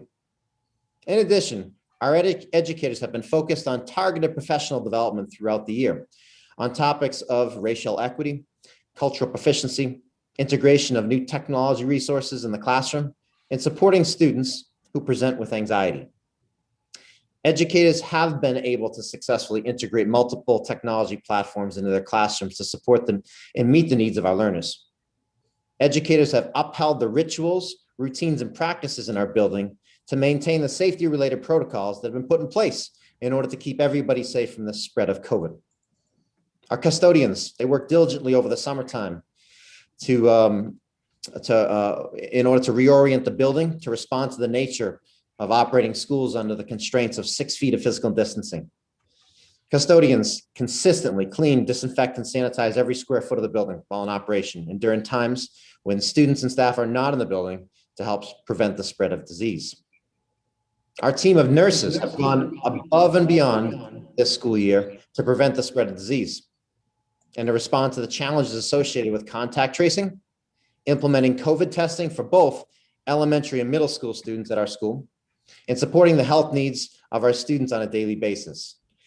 It's not uncommon for me to be in contact with our team of nurses 7 days a week to respond to COVID-related impacts on our school community. And I'm happy to report that we have not had a COVID positive case at the McGlynn Middle School in the past 6 weeks plus. I commend our team of nurses for their knowledge, precision, and care of our students and staff. They've been top-notch. The tireless hard work of our support staff at the McGlynn Middle School, made up of administrators, administrative assistants, and counselors, have also been commendable. Many of these individuals spend much of their time supporting students to make progress towards their growth as a learner while supporting their social and emotional needs. The McGlynn Middle School has continued to engage our students in our tradition of having school-wide and grade-level wind block assemblies on a regular basis. Due to COVID, these assemblies have all taken place virtually this school year. These wind block assemblies have been important in delivering educational presentations to students on relevant topics that pertain to school and life. And here is a list of some of the virtual wind block presentations this school year that our students have participated in. One on mental health awareness, cyber safety, dangers associated with vaping, an assembly titled "What's Up with Bullying?" We had our virtual club and activities fair about 5-6 weeks ago, a Mustang Way assembly, a presentation from top youth speaker, Dr. John Gaines. A few weeks ago, we had a presentation on Tales from African Traditions. Principal DeLeva and Principal Fallon just did an assembly for our 8th grade students on the 8th to 9th grade transition to high school. We also have had several grade level assemblies to support students transitioning to in-person learning. And we also look forward to 2 upcoming presentations in the next few weeks, one on substance abuse, led by Dr. Randy Schuster of Harvard University and Mass General Hospital, and actually an upcoming assembly this Wednesday from a NASA engineer who will present on the topic of her ongoing work associated with the Mars exploration. So the McGlynn Middle School, we've continued also our tradition of publicly honoring students who exemplify the Mustang Way. And over the course of the past several years, students have been challenged to strive toward living the Mustang Way every day. And this means that they bring their best attitude, concentration, and effort to their day. We instill in our students the expectation that they're respectful and lead by example. This philosophy fits in with our mission of creating contributing citizens in society, while emphasizing that importance on personal integrity. Our 8th grade students are in the process of designing and implementing their civic engagement projects, working with their social studies teachers. And I look forward to seeing these student-driven projects come to fruition as they'll impact our students in our Medford community in a very positive way. Throughout the course of the school year, the Middle School Center for Citizenship and Social Responsibility has led the way in developing projects that have made our community stronger, while instilling important values in our student leaders along the way. Our National Junior Honor Society have begun virtual tutoring sessions to help fellow peers academically after school and also on the asynchronous Wednesdays. We're also very excited to support 8th grader Daviana Viega who is our Project 351 representative in her leadership role in implementing the Cradles to Crayons project that all the 351 project ambassadors carry into their community to make a difference. Daviana just participated in launch day yesterday, and I had the pleasure of speaking with her this afternoon, and she's really excited about making that difference in Medford. So in conclusion, despite the inherent challenges associated with the school year due to COVID-19 and the pandemic, the McGlynn Middle School students, families, and staff have stepped up to the plate to accomplish our collective goals while staying true to our mission. I thank you for your time, and I'm happy to answer any questions that you might have. Thank you so much, Mr. Tucci. Very detailed. If there are no questions, we will go on to number 5, deadline for secondary cohorting assignments, March 12th, 2021. Mr. David Murphy. Thank you, Mayor. So we spoke about this earlier in the meeting in response to the superintendent's presentation and some questions from the committee. So the committee and for the members of the community watching this meeting may already be familiar with this just from that discussion. So I will keep this brief. The district announced a week ago this past Friday, so I think that would have been February 26th, that for students at the secondary level, there would be an expectation of a commitment to a specific cohort by March 12th, with attendance implications taking effect on Monday, March 15th. There are several reasons for this that Dr. Cushing and others have touched upon earlier this evening with regard to attempting to create the conditions that would be most conducive to robust student engagement and regular student attendance in person for those families who have chosen to attend school in person. The logistical and operational basis for this deadline is because of the likelihood of potential increased in-person instruction for the remainder of the school year. In order to operationalize increased in-person instruction, we need to have an accurate understanding as to the numbers behind each cohort. So that is the basis for the deadline that is now in effect and will be in effect as of Friday, March 12th. And with regard to the decision that was made by the Board of Education last week, as Dr. Cushing referenced earlier, that decision by the board gives the commissioner authority to define structured learning time as in-person instruction unless a family has chosen to be fully remote. So all that's happened so far is that the commissioner, the board has conferred upon the commissioner the authority to impose that requirement on districts. That requirement has not yet been imposed. We have every expectation that it will be, starting at the elementary level in the very near future, taking effect in April. What that timeline will look like at the secondary level and exactly what implementation will look like at the secondary level, we don't know yet, but that's something that we are actively working on and will continue to communicate regularly with both staff and families and students who I'm sure are interested as well. There will be obligations that we will have with regard to conversations with our bargaining partners. Our memorandum of agreement contemplates that scenario, and we will engage in those discussions as we're obligated to do and as we look forward to doing, always. And so that's where we're at right now in terms of what's been decided and what has not yet been decided. And so there is a bit of a runway that we'll be continuing to move down. But I think for purposes of clarity for tonight, what people should know is that we do anticipate increased in-person instruction at all grade levels at some point throughout the remainder of the school year. But exactly how and when are things that still have to be worked out. But we know we wouldn't be able to do it, and we wouldn't be able to establish a timeline or a way to do it if we don't have more certainty with regard to students' cohorts. The last thing I will say is that while it's not explicitly referenced in our communications, we know that there will be extenuating circumstances. And as is always the case, we will look at those extenuating circumstances and try to respond in the way that serves students' best interests. That would include situations, obviously, if students are sick, if they have symptoms, things of that nature, we're going to try to keep students engaged. So there could be situations in which students have committed to cohorts B or C, they're quarantined, they're not going to be told that they cannot participate in school since their peers in cohort D will be participating remotely. So there'll still be flexibility with regard to those situations. So I see just about every single committee member's hand is up, which means my attempt to provide clarity may or may not have succeeded, but I'm happy to answer any questions. I'm going to go with what I saw. I saw Member Mastone. Do you have a question? Nope. Okay. And then I saw Member McLaughlin, Member Russo, Member Vandekloot. Thank you, Mr. Murphy. So I want to know also some clarification on the sports contingency. So was it that you have to be in attendance to participate in sports, meaning you are in attendance either remotely or in attendance in person and you're remaining to your cohort?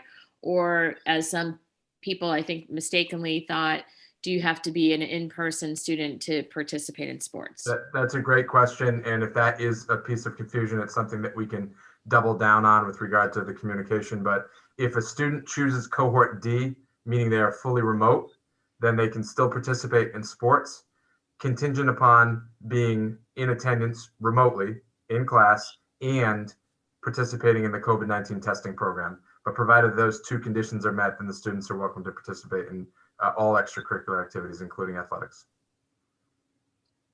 Thank you both. Member Rousseau, then Member Vandekloot. Thank you. I know that this decision is barely one business day old, so I don't expect that many of these questions have answers yet. But two questions. One, Somerville is finally bringing their students back, and they are mandating if you want to come back, you will be getting COVID tests. And their attorneys have said that that is legal. And as we approach the scenario where 1/5 of our students are not getting COVID tests, and we may in fact have twice as many students packed in or more into the same spaces, have we contemplated mandating tests if you want to remain in any kind of in-person instruction? That's my first question, and I'll ask my second once you answer that. Sure. So here's what I would say to that, Mr. So I think that the question as to whether it's been contemplated is yes, but we contemplate a lot of things. A lot of things get discussed. I can say that I've been in conversation. I've been present in conversations both with representatives from DESE and representative in our legal counsel in which we've discussed that. There are some variables that do distinguish our situation from Somerville, one of which is that our families, while there's some flexibility with regard to what, making a firm commitment by March 12th, by and large, the families of the Medford Public Schools have already made a commitment and a decision with regard to which cohort that they would be in. And so I think that the defensibility of a ex post facto condition on cohorts that families have committed to, I think does distinguish us from the Somerville example. I'm not going to opine myself as to what I think would be legal or not legal, but I will just say that variable would be a significant challenge in and of itself. Thank you. So I just want to sort of play that out a bit. I know families, and they've reached out to me and probably many members, that they selected hybrid after much deliberation around the risks that they're willing to accept and the benefits that they get by sending their kid in. That is a completely unrelated to many families, a completely unrelated deliberation to going full-time with all the kids in the classroom. So I would just say that while I understand the need to solve the cohorting problem as described around attendance, and of course that makes sense to me, frankly, the challenges around attendance we've been talking about since before even school started, and the fact that the systems couldn't handle a lot of the coding that we needed. But I will say that there are going to be families who will confirm hybrid, and then the day we are told that they have to be full-time, you can fully expect they will be in cohort D, or they will be waiting for the police to show up to take their kid to school.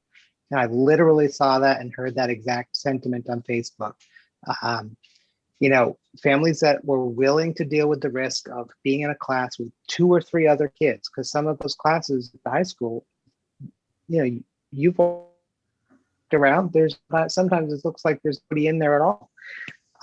It's not the same as being in a classroom with twice or more kids. And I think we need to be prepared that we are going to be looking at a huge bump in cohort D. Do I have the letters right? Yes, a huge bump in cohort D, and be prepared for that, because I think as certainly as a member, I will support families in their desire to do that, because the decision to be hybrid is unrelated to the decision to be full-time in person with all your classmates. That's just really a statement, which one to respond. My second question is probably easier. Did you have something? Yes, Mr. Murphy. I may have lost Mr. Rousseau's audio there at the very end. I'm not sure if that was just mine or not, but I think I heard enough of it to respond very briefly. I think there's a couple of, first of all, families, as the commissioner said, still have the right to choose the fully remote option. And the sort of operational necessity of seeking cohort commitments at this stage, I hope is not viewed in any way as either being disrespectful or insensitive to the difficult decisions that families needed to make at the beginning of the school year and now need to make in terms of having a firm commitment for the final couple of months of the school year. That's the first piece. The second piece, and I think this was referenced earlier by either the superintendent or Dr. Cushing, but this commitment that's being asked for by Friday, March 12th is not an indication that within the next week, secondary is going to be going more than 2 days a week. So there's still time in which the model will still be the same. The third thing I would say is that at no time, by and large, and there may be some exceptions, there always are, and I suspect there are within certain programs, but by and large, no one that made a commitment to cohort B or C should, generally speaking, should have expected to be in a room only with 2 students, because 65% or thereabouts chose the hybrid option. The 2 or 3 students in a classroom is occurring in part because we have allowed, for valid reasons, I think, a porousness amongst those cohorts because the instruction is concurrent. And so to a certain degree, you're not losing the exposure to instructional content if you're choosing to be remote for a day. So there's the need for stability is in part because we don't really want too many classrooms with only 2 or 3 students. And the final thing I would say is that, well, it's a two-parter. I'll make it quick, I promise, Mayor. One, you're not going to be, no one's going to be in a class with all of the students because we're still going to have a cohort D with somewhere between 30 and 40% of the students. So there is a constituency of students that are not in person, which is good for occupancy restrictions, but also to the point that Mr. Rousseau is making about not necessarily wanting to be in a full room. That sort of flexibility is still there as a result of that. And since I forgot the second point there, I'm just going to end there. But those are, the virus, there is I do think there's a variable with regard to the positivity in the community. Again, I'm not telling anyone what they should be worried about or not worried about. I think we have to be very respectful as to, there's a variety of reasons that people's concern can be at a certain level. But it is, I do think, a fact that we're at a different stage in the virus now than we were in September or August, really. And I think my hope is that to some degree, while the risk is still there and we have to take it very seriously, hopefully there is a slightly higher degree of peace of mind that's coming with these decisions. Thank you. And my second question, or third or whatever it was a super easy one, I hope. As we anticipate having to send more kids in, I heard today from 2 different parents who send their kids into the high school with their own personal hotspots because the internet is just not capable. So whether it's 1.5 or 2.5 times as many students that are all going to be on the internet at the same time, I hope we are already freaking out, frankly, to figure out how we can have sufficient internet for 2 times as many devices at least. The dropping the internet and requiring people to send in their personal hotspots with their kids because they can't take it anymore it's a problem, but it feels like the problem is about to get a lot worse. Sorry, point of privilege.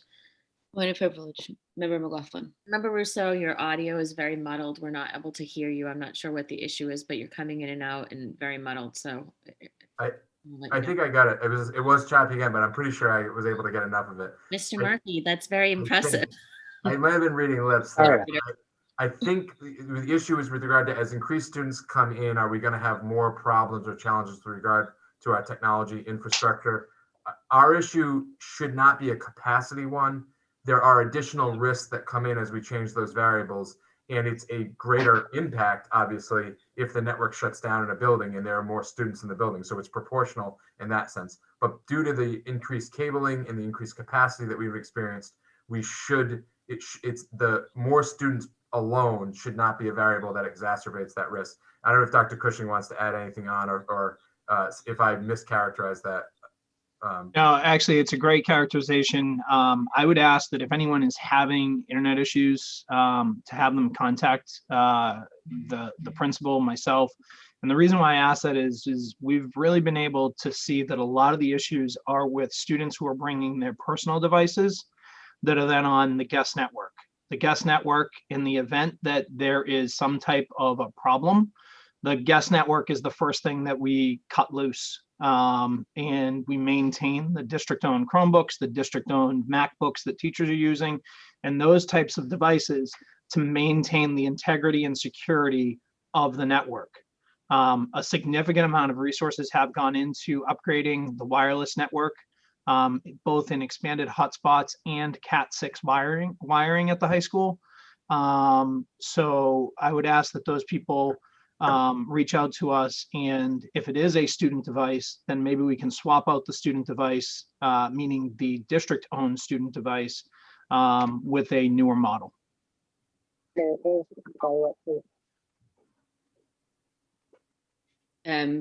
Yes, Member Russo, I think you said you want to follow up.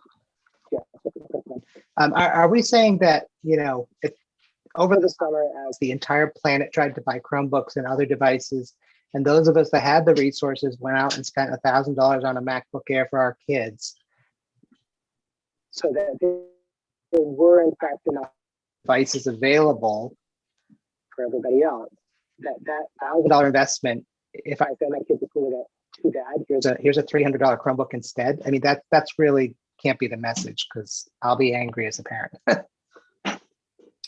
I didn't catch all that. That one I didn't get. I'm sorry. Lips, yeah, I didn't catch that. Is my audio really a problem still? That one, it was some key words that were missing. So if I try to respond to that one, I'm pretty sure I'm going to respond to the wrong question. But if it's that we feel confident with regard to the investments we made, and to Dr. Cushing's point, given those investments, the district-owned devices should not be an issue with regard to the network, we don't think. And that has been the case thus far. Is that? We did also, I mean, to part of the point, we did expand the guest network's capacity. I think, I don't want to say specifically, but I know that in conversations, I forget how we expanded it, but we did widen the bandwidth significantly to allow for student devices that students were bringing in personally. What I am saying is when the network suffers a security threat, generally speaking, that threat is coming through the guest network. And generally speaking, that is where we will eliminate the opportunity for a threat in order to preserve academic operations mainly for our teachers who are then broadcasting out remote to those students who are at home. So it's a multifaceted problem that we've discovered that the primary source of any type of a security risk is through the guest network, which we expanded and opened up to give students, like you said, who bought their own devices, the opportunity to be able to use them. And just with regard to that multifaceted effort, we've also added security features to the guest network and are increasing that essentially the screens or firewalls that are around that network, so that we can have even less exposure than we have had currently, because that is where we've identified most of those challenges. Thank you, Member Van der Kloot. Yes, please let me know if my audio starts going bad. I noted tonight we've had more audio problems than usual, so let me know. I am reading, received a letter to the school committee account from parent Adrienne Preby.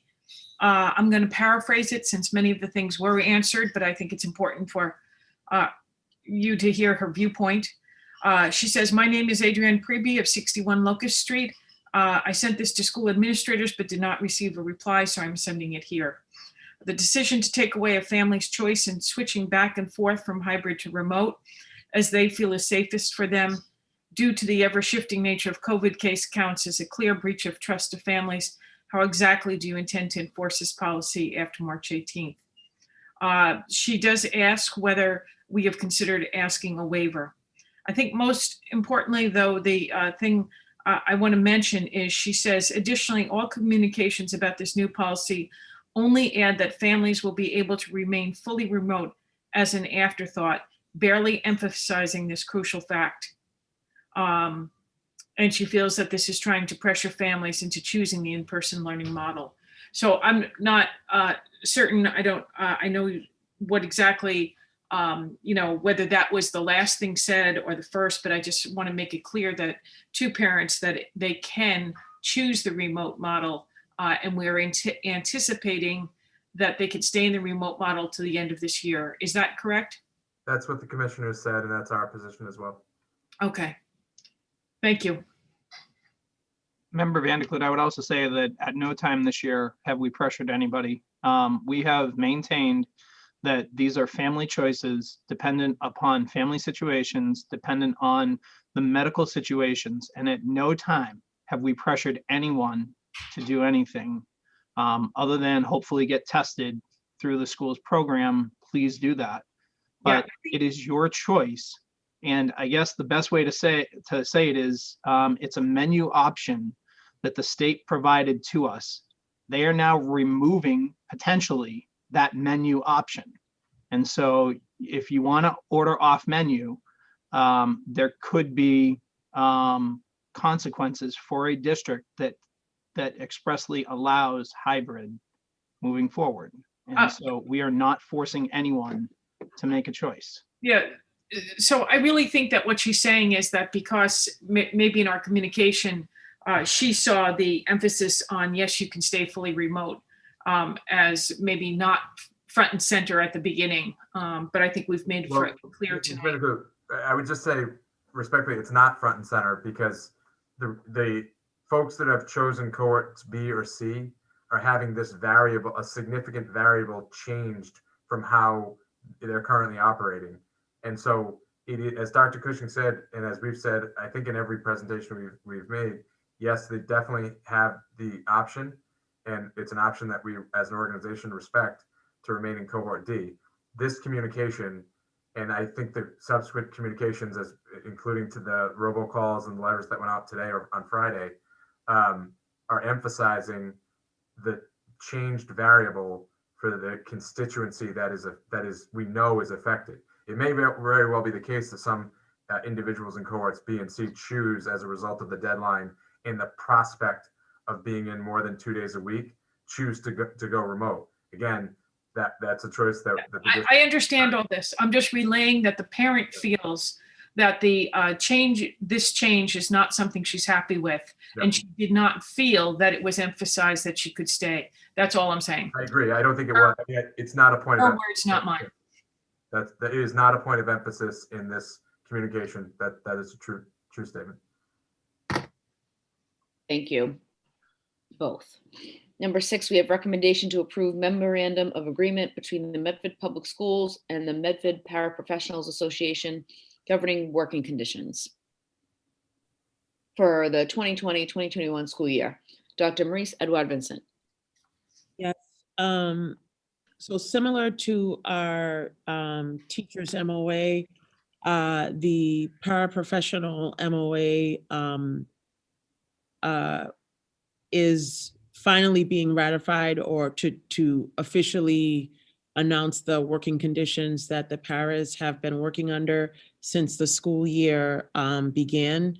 And so this is really a request to approve the MOA and just to confirm the work that has been taking place all year.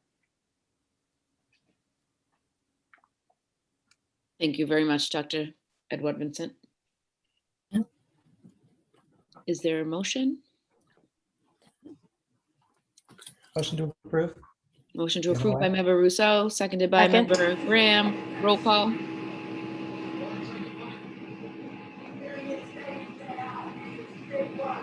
Member Graham, Yes. Member Kratz,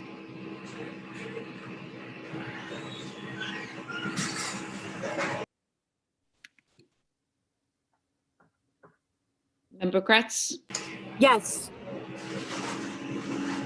Member McLaughlin, yes. Yes. Member Rousseau, Yes. Member Van de Kloot. Unmute yourself, Member Van de Koop, please. Yes. Thank you. Mayor Longo Kern. Yes, 7 in the affirmative, 0 in the negative. Motion passes. Number 7, update on Medford High School restroom renovation project. Mr. David Murphy. Thank you, Mayor. Just to tack on to that last agenda, we do want to extend our gratitude to the Paraprofessional Association for their work on the negotiating the MOA. Not uncommon for the units with fewer members to sometimes have to sort of wait in a queue, and their patience and their work on this and their team. I just do want to say that we're grateful to them for their work, and both in the classroom on a daily basis, but also in finalizing that agreement. With regard to the restrooms renovation project, we touched upon this at our previous meeting, and it was a subject of conversation at the Buildings and Grounds Subcommittee. We have made progress in that we've scheduled a meeting with the architect who provided the initial specifications and have met with the city's procurement office.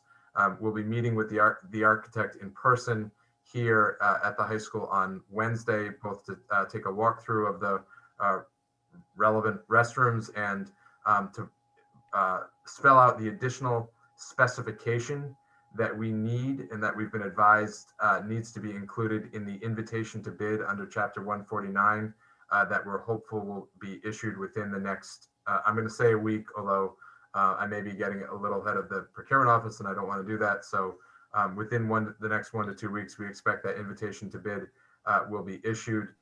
There are a few other strategic decisions that need to be made, including whether the architect will be retained to provide a degree of project oversight with regard to that. And as I believe was referenced at the previous meeting, there will be decisions for the school committee in the likely in the near future with regard to whether the scope of the project should be expanded to encompass additional restrooms. Right now, the quote that was received when this project was began last spring was with regard to a set of restrooms on the second floor of C building.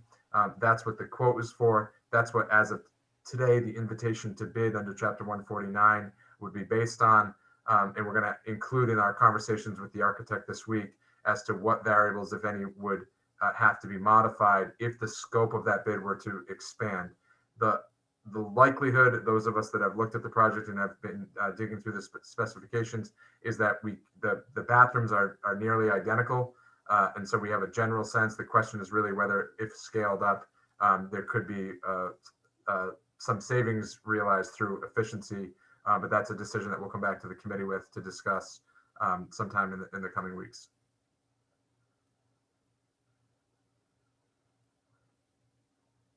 Thank you very much, Mr. Murphy. Thank you, Mr. McLaughlin. And I know the Buildings and Grounds Committee through Member Kratz worked on this as well. Thank you. We have number 8, report on user fees for athletics, Dr. Peter Cushing and Mr. Bob Maloney. Good evening, Madam Mayor, members of the school committee. Thank you for allowing us to speak on this issue. As you may or may not be aware, within the state athletics, there was a shift this year. While most, I shouldn't say many, while most high schools athletics programs have participated in some manner, shape, or form this year, the Greater Boston League is only beginning play as of this past weekend. We had several of our member schools were in the red, and some of those school districts have not returned students to any in-person learning at this time. So the league chose to stick together, and we are currently operating on 3 6-week seasons. Currently, we are in the winter season. Girls hockey and gymnastics and girls hockey have participated because they're part of statewide leagues. And so if we had waited for them to play, they would have essentially missed their opportunity to have any competition, as other schools are currently moving to what is called Spring 2. Given the variables that we were facing this year, and not knowing whether or not students would even have an opportunity to participate in athletics, and our student athletes are facing significantly reduced opportunities to play. As one example in the report, girls hockey would typically have 20 games, 2 scrimmages, and the opportunity for multiple games in postseason play, depending on how well they move forward. This year, they participated in 14 games, and their ice time was reduced from 5 days per week to 3 days per week. Mr. Maloney has another example to share with our girls JV basketball players. Yeah, we just started basketball last week at this time. Our girls junior varsity basketball program had 8 games scheduled. This week, we were notified that Revere, Malden, Somerville, Lynn Classical, Lynn English, they do not have enough girls to have 2 teams. So currently right now, our girls junior varsity basketball team has only 3 games on their schedule. We're going to try to do everything in our power to double up and get them some more games. But as everybody knows on this call, it's a moving target. Things are changing every day. And the athletes, we're going to try to give them some kind of sense of a season this year, but it's not a normal season. So we're requesting, given the significantly reduced schedules, normally your seasons would be about 12 weeks. We're down to 6-week schedules. We're asking for the school committee to waive the user fee for our student athletes. Member Vanderkloot? Yes, so the question is, I think this is great. I'd like to be able to waive them all the time. What's the financial impact and how are we going to cover the loss? So we have, there will be significantly reduced costs in transportation due to the number of games that are not being played. There's a substantial reduction in the amount of ice time that is available to students and therefore that we are paying for. There will be cost savings when we look at reconditioning of equipment. For football, there will not be a need to recondition the equipment given the shortened season. There will be certain equipment that was purchased last year for last year's spring sports that will be carried over into this year and will need to be purchased. Mr. Maloney, other ideas? Yeah, and we're going to save officials across the board, site workers, probably police details, because we're not going to have any fans at games. So there's going to be a savings across the board, and we're confident that the budget that you gave the athletic department in July will cover this. Okay, that's great. I make a motion to approve the recommendation. Motion for approval by Member Vanderkloot, seconded by Ms. Stone. Member Ms. Stone. Roll call. Member Graham. Yes. Member Kretz. Yes. Member Johnson, yes. Member Ms. Stone. Yes. Member Rousseau. Yes. Member Vanderkloot. Yes. Mayor Longo Kern. Yes, 7 in the affirmative, 0 in the negative. Number 8 passes. Thank you. Thank you. We have old business. Number 1, the annual reports and presentations schedule policy will be amended to change the frequency of the tiered focus monitoring presentation in section 3, scheduled from annually to every 3 years, offered by Member Rousseau. Member Rousseau. Mayor, I believe this is self-evident. It was just an error in the original policy we approved. So if there's no conversation. Motion for approval by member Rousseau, seconded by member Second. Graham. Roll call, please. Member Graham, Yes. member Kretz,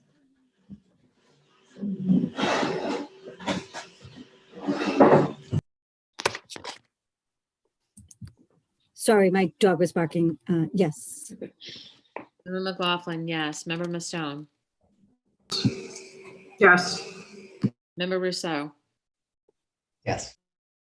member Vanderkloot, Yes. Mayor Longo Kern. Yes, 7 in the affirmative, 0 in the negative. Motion passes.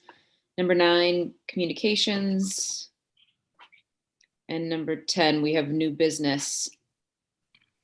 First up, member McLaughlin, motion to include the school committee voting tally sheet as part of the regular school committee public record with posting to the website on a regular basis. Motion for approval, or would you like to speak on it? Motion for approval by member McLaughlin, seconded by Mayor, I have a question that I'm happy to second it too, actually. member Rousseau. I'm understanding this to be the what we did in person, the pieces of paper where you would write the motion and say who voted for what. May I, Mayor? Yes, member McLaughlin. Yes, this is a tally sheet, Excel spreadsheet. I've been sending it for the past couple of meetings. If you haven't gotten it, let me know. I sent it through Google Share. So it's actually a Google spreadsheet, not Excel, but and it's a list of the motions and how each member voted on the motion, whether the motion was approved. Good, second that. Sorry, one more quick question.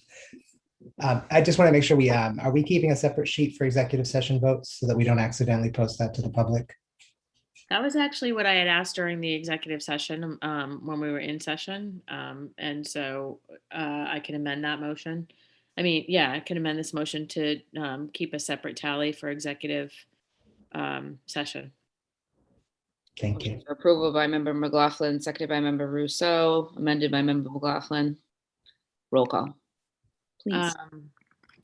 Member Graham. Yes. Member Kretz. Yes.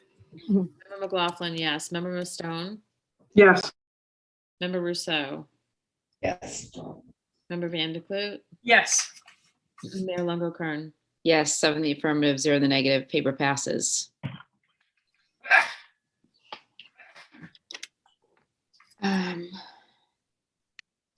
Our next two are pretty lengthy, but so bear with me, please. Motion to use the following guidelines at the March 10th, 2021 Committee of the Whole meeting with purpose of forming an advisory committee to rename the Columbus Elementary School. First up is offered by member Rousseau. Mayor? Yes, member Rousseau.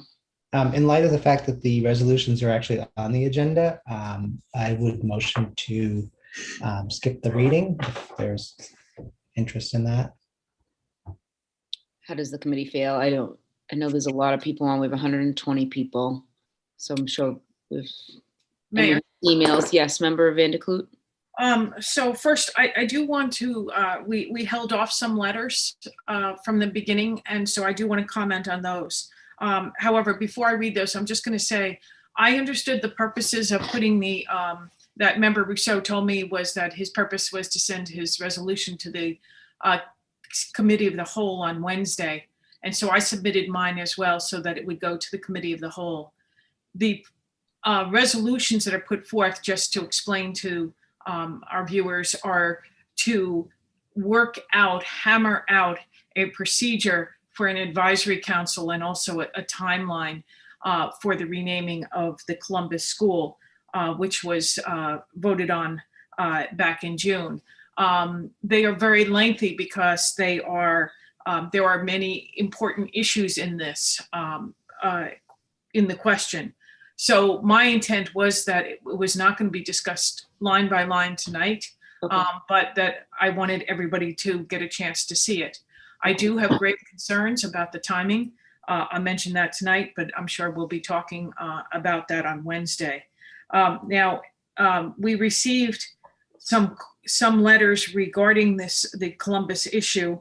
The first one received was from Betsy Lister, and a longtime resident. Yeah, I thought I saw Betsy on. She actually did not put her address on here. Is Betsy on? You can still summarize her comments. I know. So she is a longtime, 4 decades Medford resident, a business owner in town for over 28 years. Member Rousseau? I believe that it's really appropriate to read all of the text. I'm concerned that the summarization Okay, allows for. I will do that. Member Vanderklut, how many emails do you have? I think there's 3 now, but another one on a different topic has come in. Okay, so let's read the 3 on the Columbus school. Okay, to all. I've been a long time, 4 decades Medford resident, business owner in town for over 28 years. I'm a past president of what was known as the Salem Street Business Association for 3 years, a past board member of Temple Shalom here in the city, and my son went to the Columbus school. The direction I see this city going in is one that will hold terrible consequences for the children and grandchildren and future generations of this city.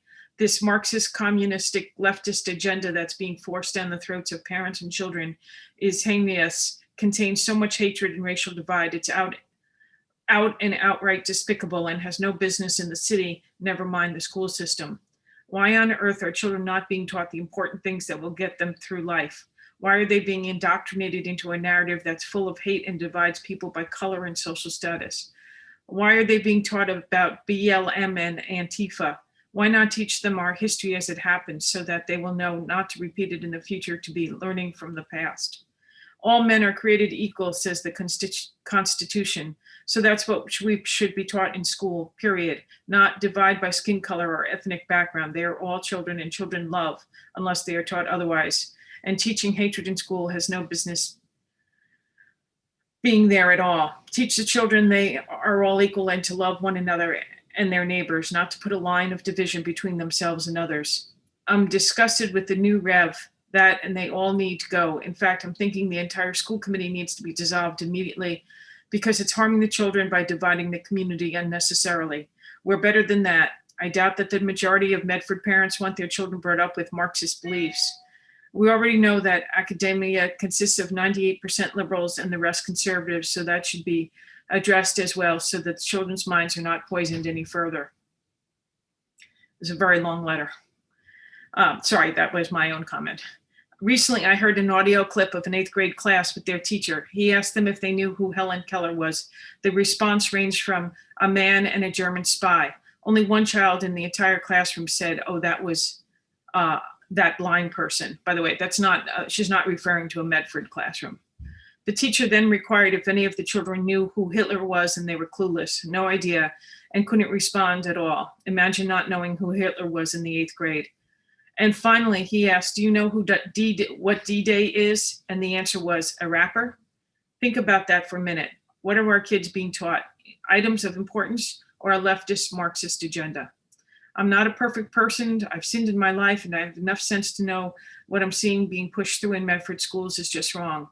And although I'm not a Christian, I believe that most parents would agree that what's being taught in the Medford school system doesn't go along with their Christian or Judaic values. Seems the leftists took God out of the schools too. Shame. And as for the Columbus school renaming goes, there's no reason at all to change the name. I know Andrea Bocelli is quite the performer, but he means nothing to me at all. Nor do I think who he is makes any sense to plaster his name on an educational building. This is not Disney, nor is it Hollywood, and the name Columbus has served the school very well for decades upon decades. For all of his sins, he's the reason most of us are here, for crying out loud. This is the senseless and wastes our time and poses a distraction to the real issue, what's being taught to the children in the direction that the city is going. We have elected a mayor who has turned her back on the people who elected her and chooses to do her personal bidding. There's a level of yeah. Not on our own political stance. Take a knee for BLM, but do not support your own police. How many want to see this divide that's happening? I doubt not the majority. Hell, if I'm wrong, let me know. I was at the support the police rally, and when you have children screaming, blank the police, and creating a scene and spewing hatred everywhere, it was disgusting and everybody was shocked. These were school children telling us to go. Yeah, and ourselves and the police and worse. I got hit off the head with a sign by a teenager. Who teaches these kids this? Common sense has left the city and needs to be brought back. If we don't teach our true history as it was, the kids will go back thinking D-Day is a rapper. Stop destroying the city's monuments and institutions by bringing a divide. Rather instead take a step back and start trying to love one another and want better for our children. And stop this absolute nonsense and pay attention to what the kids are being taught and worry about their future as opposed to the name of the building of where they get their education. Sign me, more than mad in Medford that it's come to this juncture, Betsy Lister. Okay, so that's the first letter. Yep, two more. The second letter on this topic comes from Medford United and Eunice Brown. And she's transmitted to us a packet of information. So it says, Dear Mayor Lungo Curran, school committee members, and Superintendent Edward Vincent, as concerned citizens of Medford, Massachusetts, we submit the documentation to support our position. The name of the Columbus School should remain unchanged. We strongly believe the proposed name change is unnecessary. This packet includes several components. This cover letter, a hard copy of the petition description that was circulated, online and hard copy petitions that have been signed by current and former Medford residents who oppose the name change. Total signatures, 2,100. Medford resident signatures, 650 plus. Differential in signatures, individuals who may not currently reside in Medford, but who have grown up in the city and who continue to have family ties or business interests in Medford. Regarding the handwritten sheets of petitions collected, in some case, the signer signed for him or herself. In other cases, written permission was received to sign for them. That is why you will see signatures with the same handwriting. One petition site that we use required that we email the URL to the results to you. That is the Go petition site, and that was the most recent petition circled and has thus far netted us 21 names, 15 of which are Medford residents. Those results will be sent email to the official school committee email. Information regarding Christopher Columbus is point number 4. I think that must be in the packet. Number 5, information regarding the Italian-American Alliance. We believe that it is a strong sampling of the true sentiments of the Medford community. We want our voices to be heard. It is disturbing that such a monumental decision that changes the fabric of our city was decided with a sheer lack of transparency and community input. A decision of this magnitude should have been advertised far and wide across all media platforms and far in advance of a meeting. It should not have been advertised only to meet the letter of the law. This is unconscionable. We are deeply disappointed that any steps taken to move forward on this matter are considered ethnically biased, disrespectful, and thoughtless, insulting multiple generations of Italian Americans who grew up, lived in, attended, and supported and contributed to the Columbus School as well as the city of Medford. For Italian Americans, this school name has and will always be a source of pride and history. This is a passionate and personal issue for many on both sides, and with other urgent matters much higher on the priority list that our city is facing, we are putting forth our best efforts to stop the Medford School Committee from changing the name of the Columbus School. On Friday, March 5th, Educational Commissioner Riley ordered all elementary school students must return to in-person learning effective April 5th. This should be the school committee's only priority at this time. To quote a school committee member, and there is a budget, quite possibly the most contentious budget ever, that we will be attempting to craft at the same time as replanning this year and planning next year. It would be a gross abdication of responsibility to the children of Medford to spend time right now on the renaming of a school when issues directly related to the well-being of our children are smack in front of them. We request that our discussion regarding changing the name of the Columbus School will be tabled at this time until our children have returned to school safely for the remainder of the academic year. Budget issues are managed and there is a plan in place to return our children to the academic year 21-22. Thank you for your consideration. Sincerely concerned citizens of Medford. And then I have one more on this subject. This was submitted by Brenna Christensen. Dear Mayor Lungo-Kern and members of the Medford School Committee, my name is Brenna Christensen and I am a graduate of the class of 2020 from Medford High School and a former captain of the varsity softball team. I write to you today to request a name change to Columbus Memorial Park, the Crystal Campbell Field, and to incorporate the name changing of the field to the future name change committee. So she's recommending that we change the name of the Columbus School to the Crystal Campbell School. Crystal Campbell was a Medford native, a victim of the Boston Marathon bombings. She was an active member in our Mustang community and was in the band along with the softball team. Crystal Campbell was known to light up any room she walked into, and she loved sunflowers.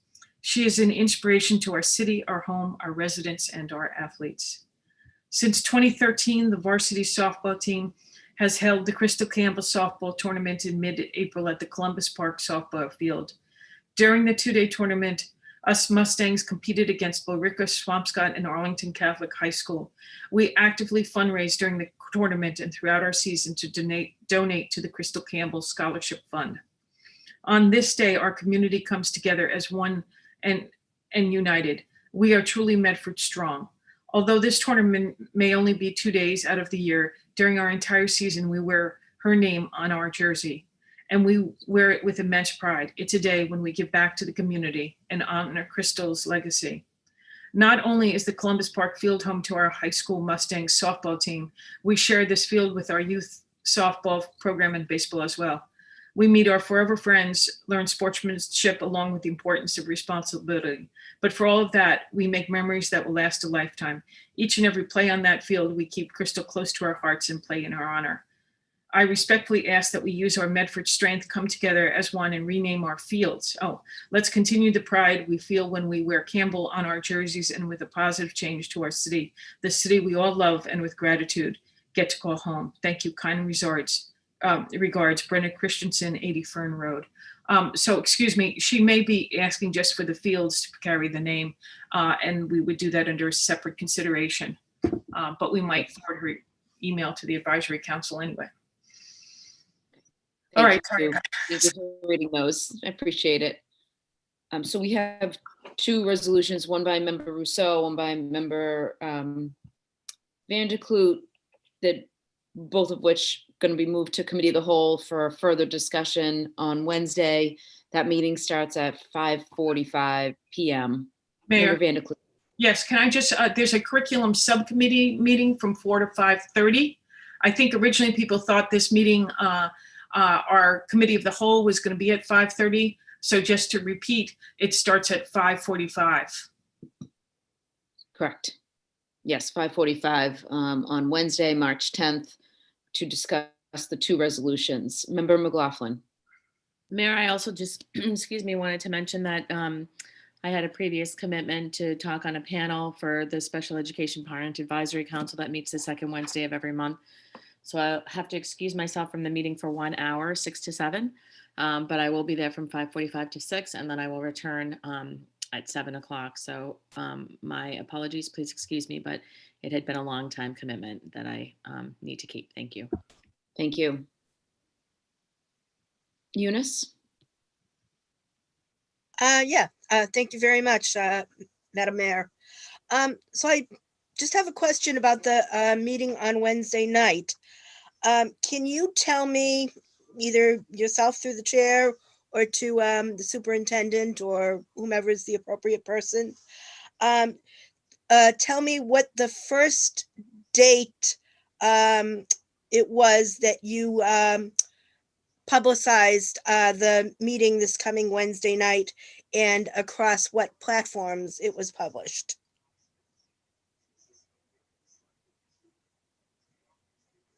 I can't hear you. Dr. Edward Vincent, do we have Ms. Wise on the call? I can look back and see when it was Yes, posted. we announced the committee of the whole at one of the previous school committee meetings a few weeks back. It was announced that it would be March 10th, that committee of the whole would be. So I want to say it was a February meeting. February It was 22nd.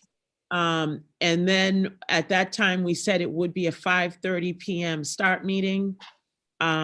We also put it in our Friday communication that went out on Friday, that we have the committee of the whole meeting scheduled for next week. And following the 48 hours, it was posted today, it was posted for Wednesday's meeting for the clerk's office. So Okay, it is officially posted, and that's following the open meeting law. It was posted for the school. On the school side, it went out in our Friday communication, and it was announced at our February 22nd meeting that the committee of the whole would be on Wednesday, March 10th. okay. I distinctly remember you saying, and it's on video, of course, that that the meeting would be publicized early and across multiple media platforms. I took that to mean that early, not the Friday before, or I did see it posted this afternoon, so you met the letter of the law, of course. Early to me means a couple of weeks before, across multiple media platforms, plastered all over social media, perhaps on Medford Patch, on the local transcript. I picked up a transcript last Thursday. I didn't see anything there. Much of the community is not on social media, so they wouldn't have known about this. I find it completely disingenuous that you basically publicized it on your usual platforms, Medford Public Schools, which for some people who don't have children don't necessarily look there, but have a vested interest in this particular issue. So I would have assumed and would have hoped that you would have publicized this far and wide through our newspaper outlets across a number of different social media sites and so forth. So I find that at best lazy, negligent, and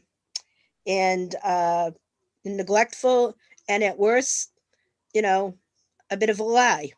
And the second thing that I'll ask. I do take offense. I don't consider myself a liar, and I published it to the letter of the law. Open meeting law. I published it in my communication. We have our school committee meetings posted on the website. So please do not call me a liar. I'm not going to take that lightly. I'm not lying to you or anyone in the community. We are having a committee of the whole so that people will be allowed to speak at regarding the Columbus School renaming. This was something that was approved last school year. And this is an opportunity for anyone from the community to be able to speak. And you wouldn't think that there are plenty of people in this community, and you can see that from the 2,100 signatures we got, 650 of them from Medford alone, that there are an awful lot of people that don't necessarily follow the Medford Public Schools website, but this topic is of great interest to basically the entire city. And the second thing that I'll ask is that at that same meeting back in February, Member Kretz requested that there be participation from the NAACP director, the diversity director, the Italian American community, the South Medford community. And you also said yourself that anyone who had emailed regarding the topic would also be notified of the meeting. I'm wondering, was any of that done? Were those invitations to those individuals that Ms. Kretz wanted extended to those people? We have a list of some of the restaurants for South Medford businesses. In addition to that, we have been in contact with Neil Osborne, the Director of Diversity, and he was working collaboratively with Lisa Evangelista to get additional communications out to specific groups that were listed.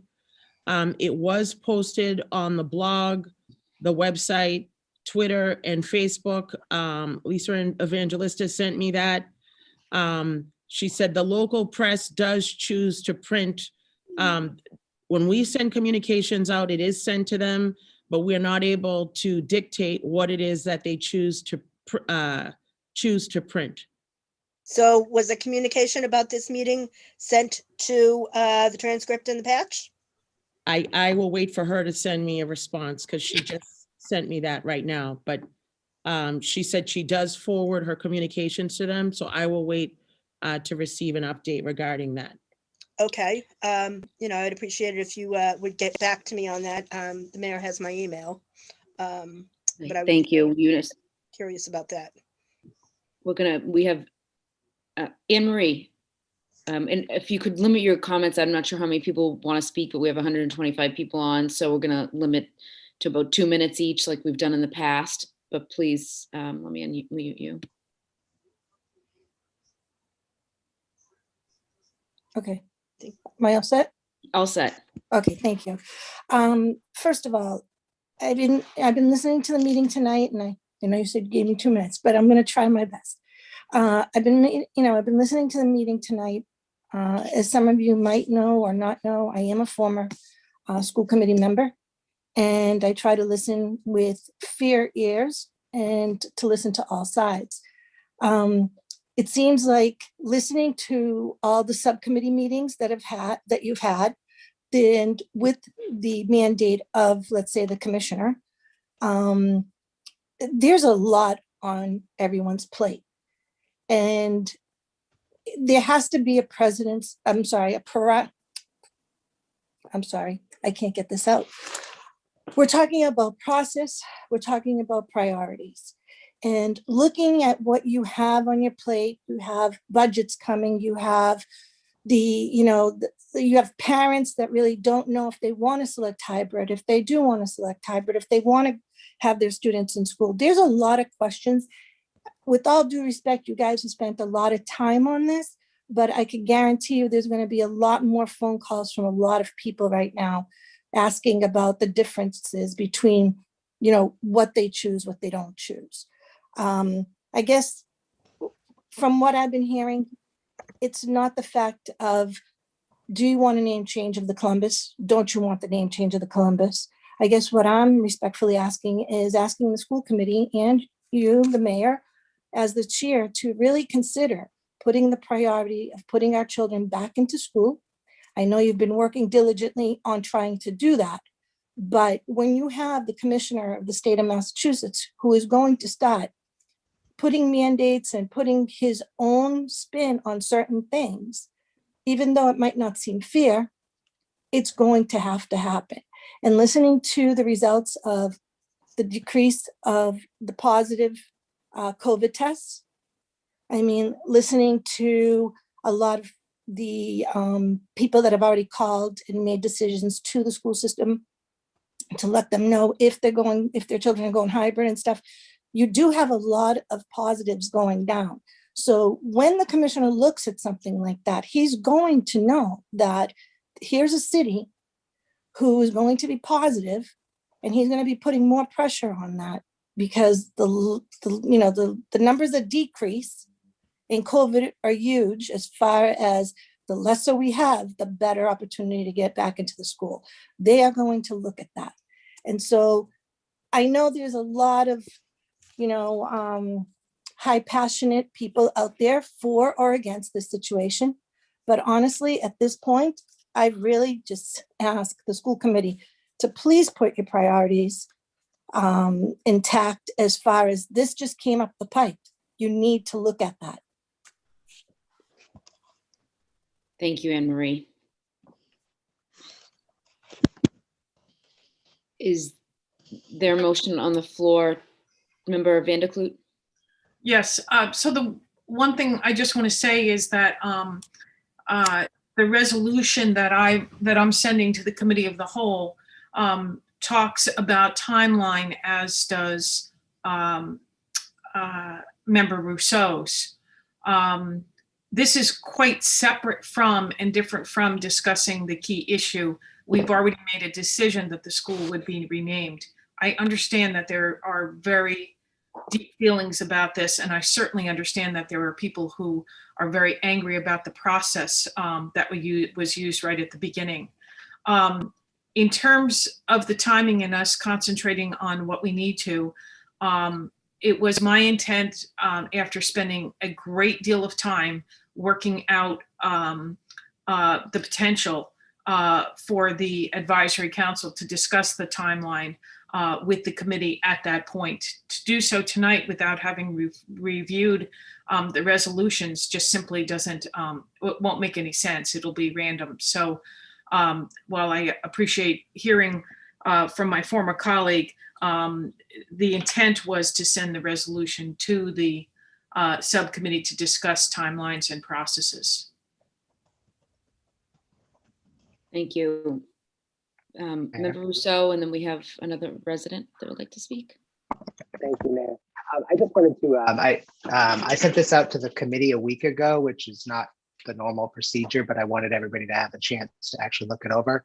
I also did want to say that this was, this resolution that I wrote was an attempt to give us something to work from or to react to, rather than getting us together with a blank piece of paper and trying to draft a frankly technical document from thin air. Many of the elements of this are not things that I feel strongly about, and are in fact meant to get us to deliberate and to get to a place where we're comfortable with a final product. So I appreciate Member Vanderklut's alternate version, which takes a different approach to many of the elements. And I look forward to the conversations around how to bring them together. I guess this is what conference committees are like between the Senate and the House.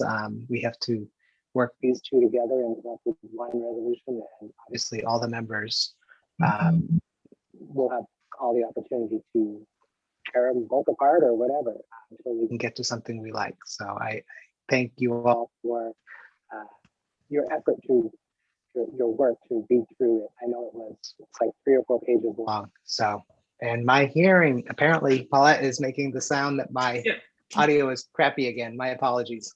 Thank you. Thank you. Dave McKillop? Good evening, everybody. It's nice to see some faces in this crazy time. This is certainly a challenge for you guys, and I honestly don't have any words of comfort.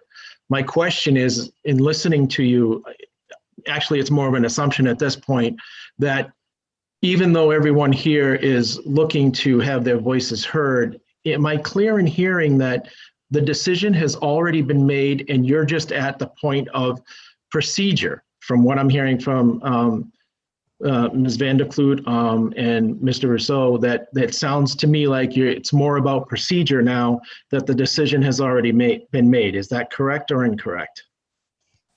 That's correct, Mr. McKillop. So the unfortunate part is there are a tremendous amount of people that feel like their voices have not been heard. And my question to you as a committee, is there an opportunity to pull this back and really give the community a chance to absorb this conversation?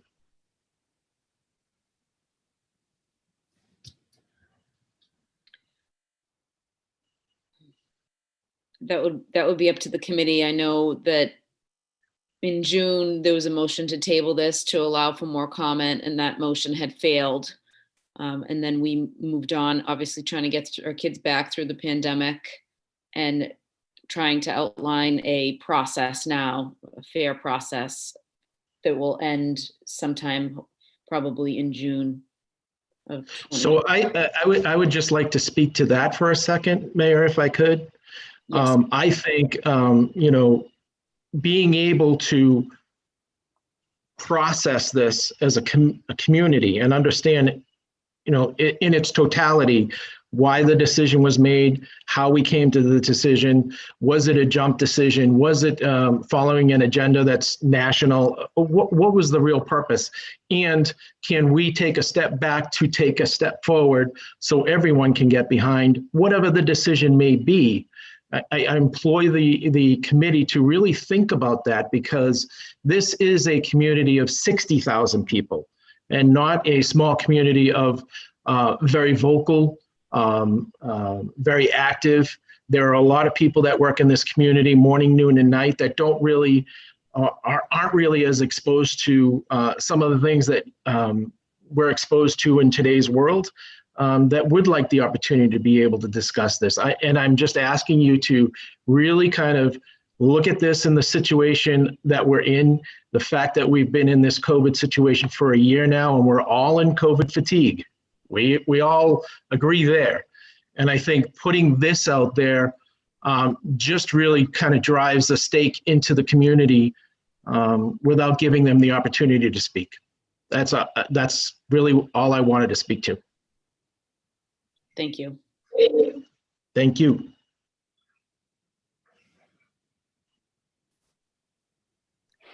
Kelly? Thank you, Madam Mayor. Can you hear me? Yes. Okay. I just want to echo and follow up what Dave just said, because this entire thing about renaming the schools reminds me when the city was going to sell the old schools and they were going to build the new ones. And, you know, if anybody didn't live in the city at that time, this was done in a very careful manner. In fact, Madam Mayor, you were on that committee that went from neighborhood to neighborhood, and the neighbors were allowed to have a voice.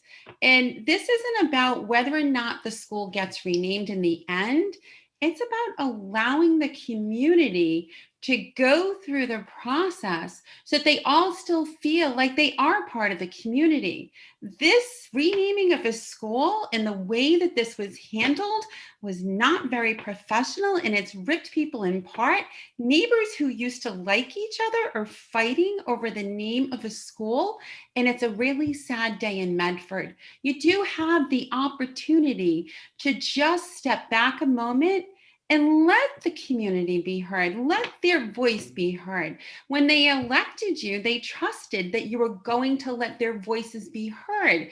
And I almost feel like, as somebody who watched that meeting go on in June, I felt like a couple of people really didn't care what 60,000 people thought. Nobody cared that people felt like they got to go through the process.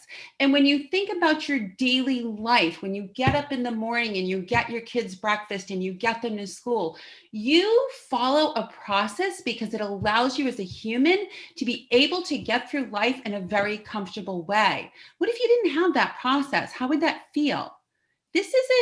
I don't feel like this is something that can't be stepped back. There's no urgency to push it forward.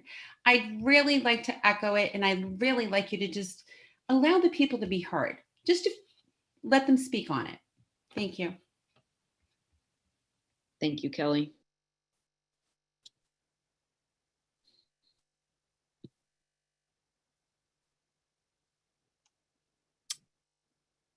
Is there a motion on the floor either way?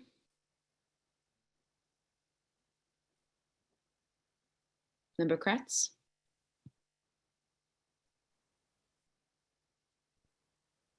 Yes, I was just trying to unmute. Yes, so I would like to ask my colleagues, if they would respectfully consider, in advance of the meeting, reviewing the timeline that has been put forth in both resolutions and consider expanding the dates. I mean, I just went back and I read the original resolution. So the original resolution states, be it resolved that the Christopher Columbus Elementary School be renamed effective July 1, 2021. An advisory committee shall be created with a term of 6 months. So the advisory committee was supposed to have 6 months, beginning no later than October 1st, and provide a recommendation to the committee no later than February 1st, 2021. So in that original resolution, it was given ample time to come up with a new name, have that committee formed, have a new name discussed, thoroughly vetted, and that the school committee would reconvene the committee of the whole before September 1st. Now, I'm just pointing out the dates. All of those dates have already been passed. We missed all those deadline dates, and we missed all those deadline dates because we're in a pandemic. And as we've seen in the pandemic, all the dates had to slide for everything we were doing, everywhere. It's just all the dates had to slide. So, I am just respectfully asking if my colleagues could think in preparation of Wednesday's meeting, if we can maybe try to come up with a different timeline so that there can be a thoughtful, reflective discussions for that advisory committee once they're formed to thoroughly research a new name, have public meetings, listening sessions. I feel like we're rushing this to make that deadline, and we're still in a pandemic. So I just feel that it's such an enormous, task, and it requires time, thoughtful time, consideration, and hearing from all community members. Thank you, Member Kretz. Member Van der Kloot?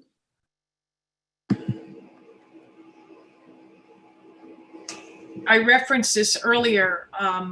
I very much in good faith went through the process of looking in detail with thanks to my colleague who I used his as a basis to work through all of the issues that I think the advisory council has. Who's going to be on the advisory council? What are they going to do? How are they going to report it out? Who's going to pick the names, etc. My concern is, having done that exercise, is while in it, I kept the dates except for one week of that Paul had originally put in his. I don't think it's real. I just don't think there's enough time to have a good reflective process, a thorough process for the advisory council. I'm not saying that we should overturn our decision about Columbus, which I know many in the community would like. For me, the most important thing is to try and figure a path forward, which brings us unity. Earlier this evening, we heard those voices of our kids. And as I was listening to the voices of our kids, I was thinking about this discussion that we were going to have here, which has been feeling such division. And in our kids, we hear the hope and the desire for unity.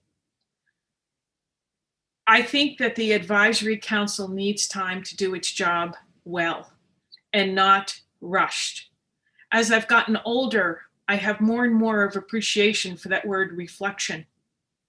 Okay, getting a chance to think about what we're doing and what name. I have put in mind a chance for a public hearing, not to debate the issue of Columbus, but to look at the new names. All along, I've been hopeful that we could come up with something that would honor our Italian heritage in this community, but also bring the community together. We're not going to do that fast. It's not a slam dunk. I know that there's much pain with the thought of even prolonging the process a minute longer. I know that I don't really want it to go through this for month after month, but I am very, very concerned that in our short term, we do have a lot to do. So my feeling is, and again, we can go through, I think going through the process of looking at the process outlined for the advisory council is instructive in terms of saying, whoa, what are you doing? How are we going to set this advisory council together so that it is really a strong and works to bring the community together. Anyway, that's my 2 cents. I expected to have this discussion on Wednesday. Thank you, Member Van der Kloot. Member Kretz? Yes, I just had one more because I've been hearing, over the last couple of days, and I did not read it in the original resolution, but I've been hearing that that if the deadline wasn't met by July 1st, 2021, that the Columbus School would then be renamed the no-name school, but I'm not seeing that in the original resolution. So I'm just wondering, is that something that I'm missing or overlooking? If one of the committee members who wrote that resolution, if you could let us know, because I have been hearing a lot about that, and I just want to, kind of get an answer on that because I don't know, and I didn't know anything about that.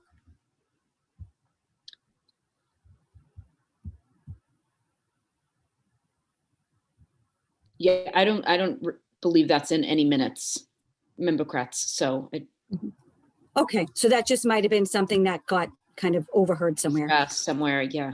Okay, all right. I just wanted to confirm that.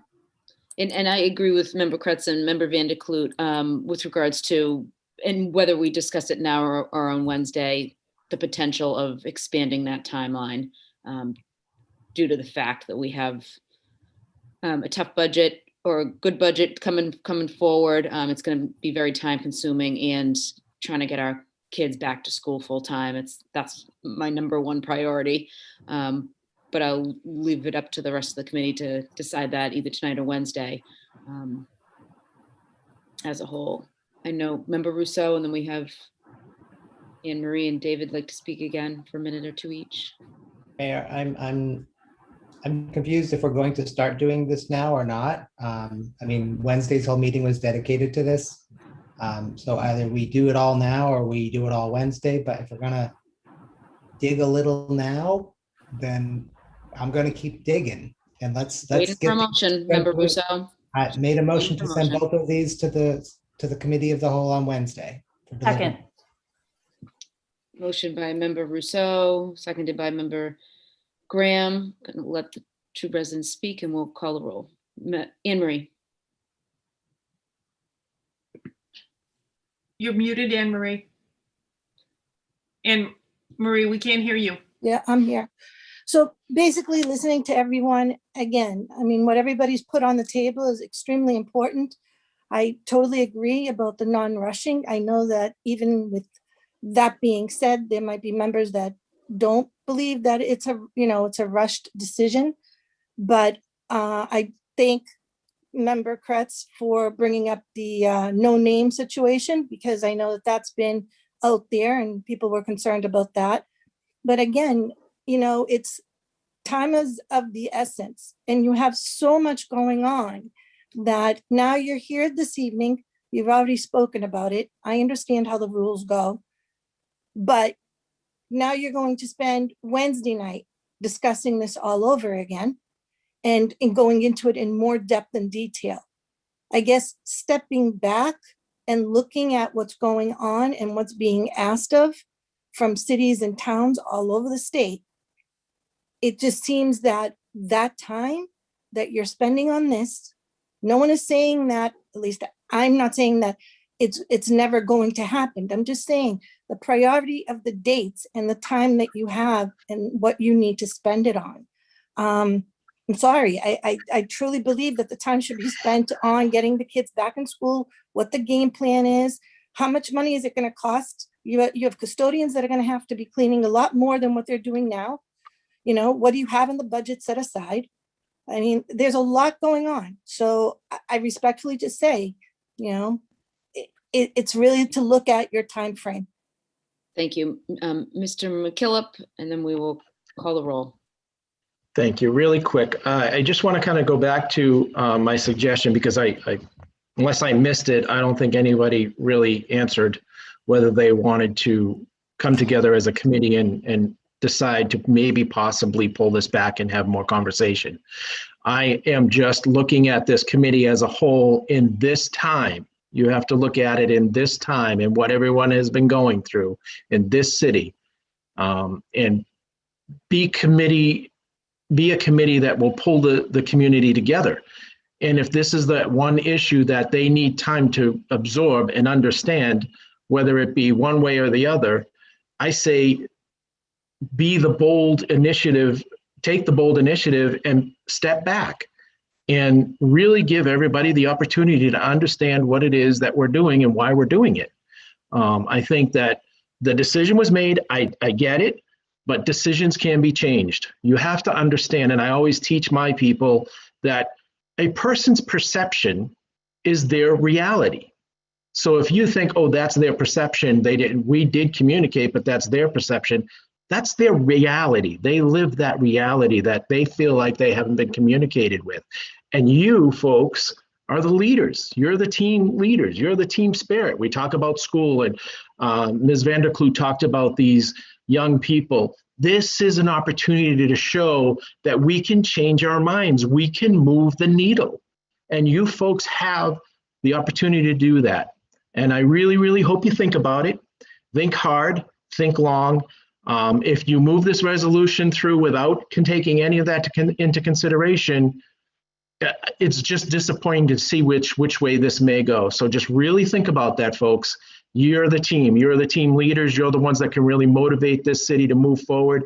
And really just, in my eyes, ignore what else is going on. This is Medford. You're Medford. You're the team. And I wish you well with it. Thank you.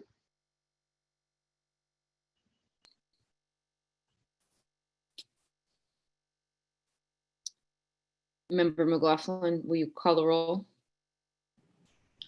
Yes, on the motion to move the motions to our committee of the whole on Wednesday. Let me just get my handy sheet. Oh, sorry, bear with me.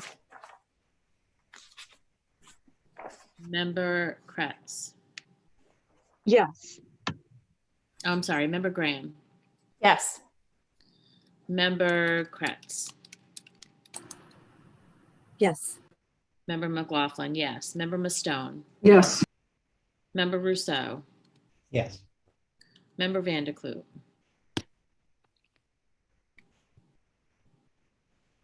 Unmute yourself, please. Member Vanderkloot, sorry. Yes. Mayor Lingo-Kern. Yes, 7 in the affirmative, 0 in the negative. These two resolutions will be moved to the committee of the whole, which is this Wednesday, the 10th at 5:45 to be discussed. Mayor? Member McLaughlin? Can we make a motion also that this is, or can we, I guess it doesn't need to be a motion, it could just be a request that the committee of the whole is put into the patch tonight or tomorrow so that people are made aware of it and on the Medford Community Media Education channel, please? Yes, I think Ms. Wise was going to do that anyway, so she worked on spreading the word the last 2 days. Thank you, Ms. Weiss. Motion to, sorry, we're not. Condolences, sorry. The Medford School Committee expresses its sincere condolences to the family of Herbert Edward Wells, a longtime teacher and assistant principal at the Brooks Hobbs Complex and former assistant football coach at Medford High School. The Medford School Committee expresses its sincere condolences to the family of Anne Marie Medeiros, mother of Lisa Maloney, and an administrative assistant for the Office of Pupil Services. Also, the Medford School Committee expresses its sincere condolences to the family of John C. Fitor, father-in-law of Medford High School science teacher Audrey, I hope I'm pronouncing this right, Fitor, and father of former Medford High School band director John R. Fitor. Fator. Thank you. The Medford School Committee expresses its sincere condolences to the family of Robert Van Winkle, husband of former Brooks Elementary School para Lisa Van Winkle. Yeah. Yes. It's Melanie, Member McLaughlin. Can we just add for the condolences for the Van Winkle family, also to Maddie and Katie, Madeline and Catherine, former Medford Public School students who were Scott Van Winkle's children, our Scott Van Winkle's children as well. Thank you. Thank you, Member McLaughlin. If we may just take a moment of silence.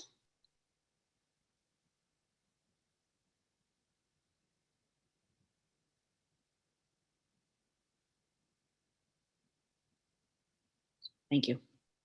Motion to adjourn. Motion adjourned by Member McLaughlin, seconded by Chair. Member Graham. Roll call. Member Graham, Yes. Member Kratz, Yes. Member McLaughlin, yes. Member Mastone, Yes. Member Rousseau, Yes. Member Vanderkloot, Yes. Mayor Longo Kern. Yes, 7 in the affirmative, 0 in the negative.